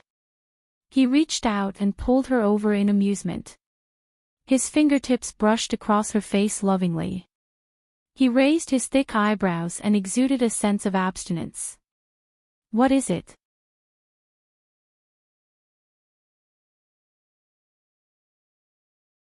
Chapter 1075. Oh, I got it on when I was changing. Helene Vivian also touched her face.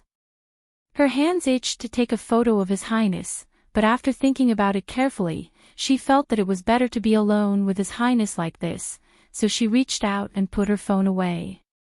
Beligaju had long noticed her actions, and his eyes darkened. There were some things that he seemed to have forgotten to do to her last night. But it didn't matter. He could make it up to her tomorrow night. Thinking of this, the corners of the man's mouth curled up into a smile. Helene Vivian felt that the smile was a little naughty. Just as she was about to ask His Highness what he was smiling about, the few people over there came out. Jing Zifeng was undoubtedly the most outstanding person besides His Highness. That military uniform seemed to be tailor-made for him, and every inch of it was very fitting. As for the others, Wu Fan was a monk.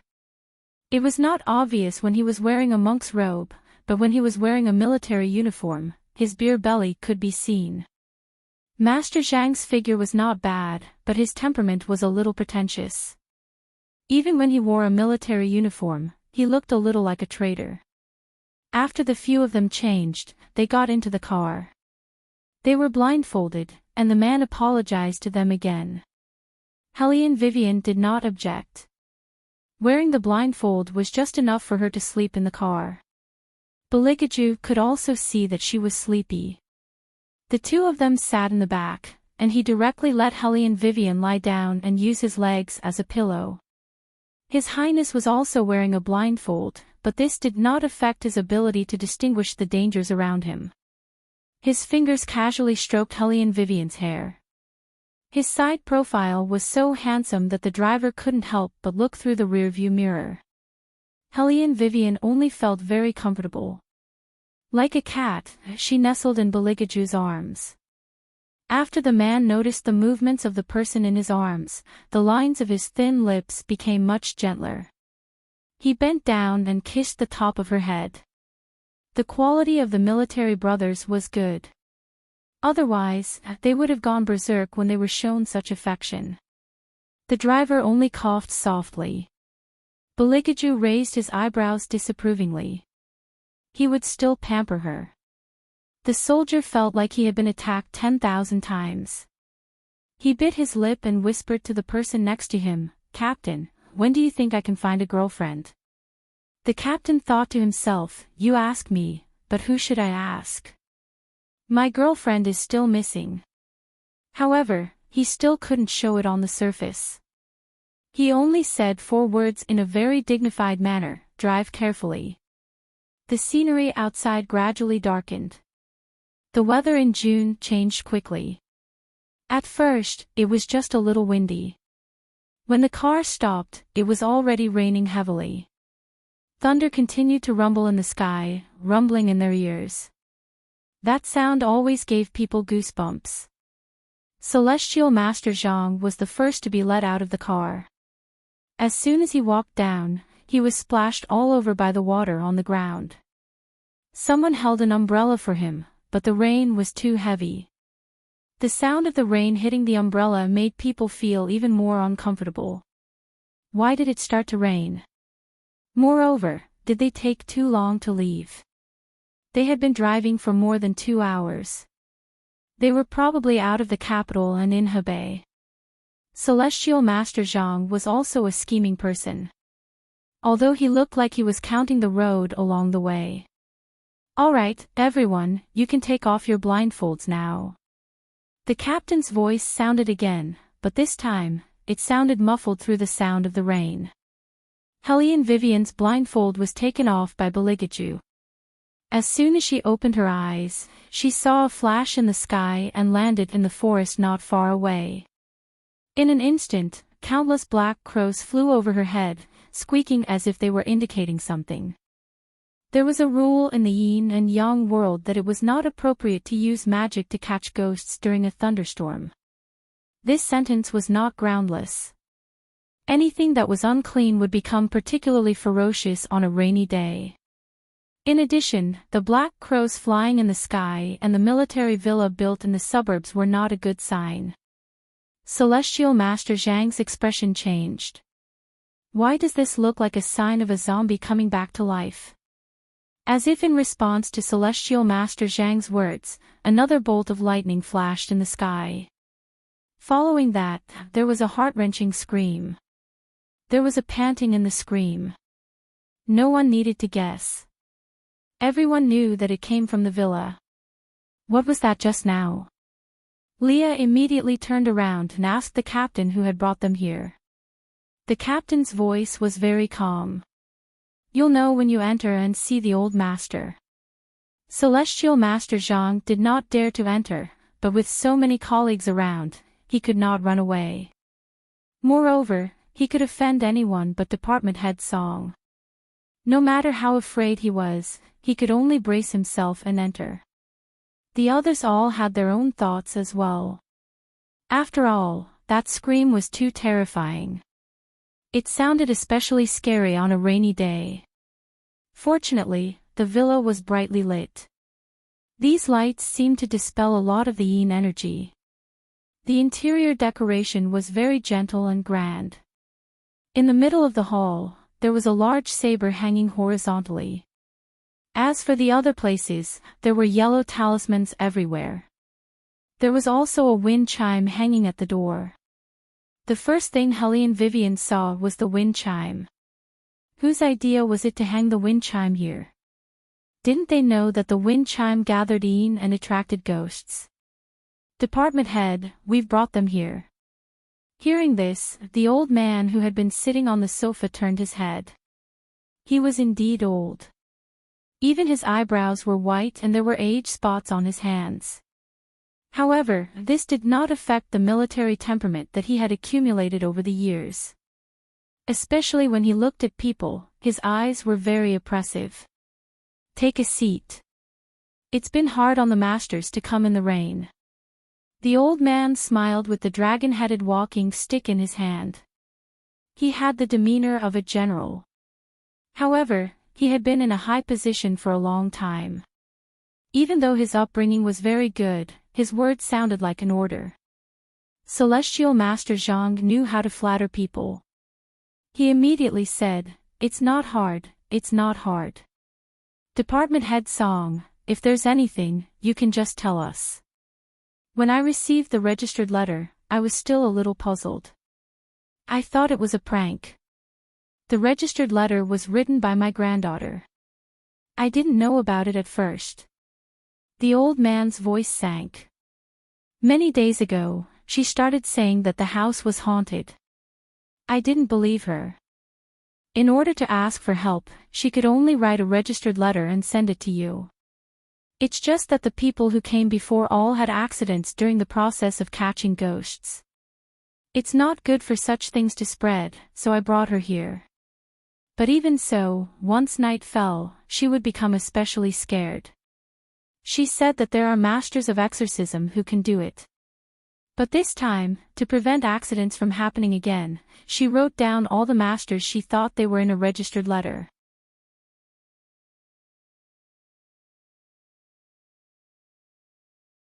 Chapter 1076. Master Zhang's mouth opened wide, as if he had not expected such a reason at all. Furthermore, one after another had died. Master Zhang and the monk looked at each other. Their hearts trembled, but they did not show it on their faces. Anyway, there were so many people. Nothing should happen. When Master Zhang thought of this, his expression changed. He said confidently, "Department Head Song, don't worry. Everything will be better after tonight. I know that all of you are the best in the industry." The old man smiled as if he believed Celestial Master Zhang's words. However, he added, "I've also heard of the people who came before me. Some of them didn't know anything and wanted to fool people. Some of them were really talented, but they still couldn't escape the next day." When the old man pointed out this, everyone basically understood that Department Head Song did not completely trust their abilities. I survived with a gun on my shoulder. I don't believe in ghosts in this world. The old man let out a long sigh and continued, "But my granddaughter is different. I usually don't care much about her. Her parents have passed away a long time ago, and I often don't come back. I live in the army all year round. All these years, this girl has been living alone. Now that something like this has happened, I hope that everyone can really help her." This time, Master Zhang did not dare to act rashly. He only nodded obediently. The old man turned his head and said to Leah, "My granddaughter trusts Miss Leah the most. She often watches your show. She said that if we can invite you, perhaps things will turn around." Department head Song, "You're too polite." Leah was much more unfathomable than Master Zhang. She held the crystal ball in her hand as if she could really calculate something. The old man nodded and said, "Do you have any other questions?" Master Zhang and the monk were drinking tea. Leah just sat there. She was wearing a mysterious black gauze dress and did not speak. She looked very much like a witch. There was a brief silence in the hall. The old man's gaze swept past them. Hellion Vivian saw that no one spoke, so she put down the teacup in her hand. There was a smile in her voice. Department head Song hasn't said yet. How is the deal? How will the commission be paid? It was not just the others. Even the captain paused for a moment. How dare someone ask Department head Song such a question? After all, he was from the military, so he reacted quickly. The old man reached out his hand and stopped the uniformed captain from speaking. He smiled and said, "I won't shortchange you guys. However, it depends on whether you guys are capable or not. If it's just those people on TV, I'll just ask them to leave." "Oh. It's a good idea to distribute the commission according to ability." Hellion Weiwei crossed her slender legs and smiled. "I still have a few questions that I want to ask Department head Song." The old man raised his hand. "Please speak." Department head Song said that you weren't the one who wrote the registered letter. Then, weren't you the one who asked us to play in a secret room first to test our abilities? Hellion Vivian's voice was very indifferent. The old man paused for a moment. "Yes, that's my granddaughter's idea. She doesn't want to see a scammer come and never return. I also agree with her idea. At the very least, I can see everyone's courage in the courtyard house. Some nominal masters have not even started yet, but they are already so scared that they want to escape. If such people come, they will only lose their lives." Master Zhang listened at the side and lowered his head guiltily to take a sip of tea. Hellion Vivian thought to herself that Department head Song was indeed smart. Every word he said could achieve the effect of implying something. Hellion Vivian had always been straightforward with smart people. She directly asked the second question. "Since you said that you don't believe in ghosts, shouldn't your first reaction be to find a doctor to diagnose her after such a thing happened? Is there anything wrong with her mental state? Why did you allow her to write these invitations instead?" The old man did not speak, as if he was thinking about something. Hellion Vivian narrowed her eyes. "Or did something happen before that made you think that she was indeed followed by a ghost?" The old man did not expect her to ask such a question in just a few words. He looked up and suddenly smiled. "Miss, you're really not simple." At this moment, the captain whispered something in the old man's ear. The old man raised his eyebrows and looked at Hellion Vivian again. "You solved all the questions in the courtyard house?" "Yes." Hellion Vivian did not think that it was difficult. It was just that she needed some observation skills and imagination. She was originally from the Tang sect. If she could not even guess these things, wouldn't she have wasted her time? The old man was silent for a while before he spoke again. He said to Hellion Vivian, "Before this, something did happen. Last year, Tong Tong went out with several of her classmates. One of them had an accident. At night, the tide rose. No one knew why she went to the beach at that time, but she was drowned just like that. Later, a doctor gave several students psychological counseling. I thought this matter should be over, but I didn't expect that after half a year, that is, a few days ago, Tong Tong kept saying that something seemed to be following her. Not only Tong Tong, but also the guests who came to live at that time said that they heard someone crying and saw a figure by the window. They were so scared that they took a plane the next day. I didn't tell anyone about this, but now, I can only say what I need to say. The 4 friends who were with Tong Tong that year were also here. They were worried and wanted to come and see. They all lived on the 2nd floor. I hope you can catch this ghost tonight. Helly and Vivian did not speak. Master Zhang did not forget to speak. He immediately said, "We will do our best to protect Miss Song." Very good. In the remaining time, you can discuss how to deal with tonight. I'll go up and see Tong Tong. As the old man spoke, he stood up and walked to the 2nd floor with the help of his dragon-headed cane. The captain who followed him was left behind. That person glanced at the clock hanging on the wall and said with a faint smile, "Miss Song is still very weak, so she can't come down to see you. There's still some time before dark.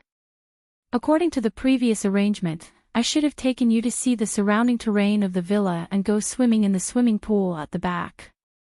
Unfortunately, it's raining today, so we can only wait until dawn tomorrow to take you to relax. The servants have prepared tea and snacks. You don't have to be polite. Just ask them to prepare whatever you want to eat. I still have to drive to the city later. I'll be back before dark. If there's anything you need, I can help you buy it." You're tuning into the LoveLore Library YouTube channel. We're so grateful for your support, and don't forget to subscribe to join us on this incredible journey through captivating stories. Your generosity through donations truly makes a world of difference, as it's the primary source of revenue that allows me to expand and enhance this channel for you. Thank you from the bottom of my heart for being a part of this adventure.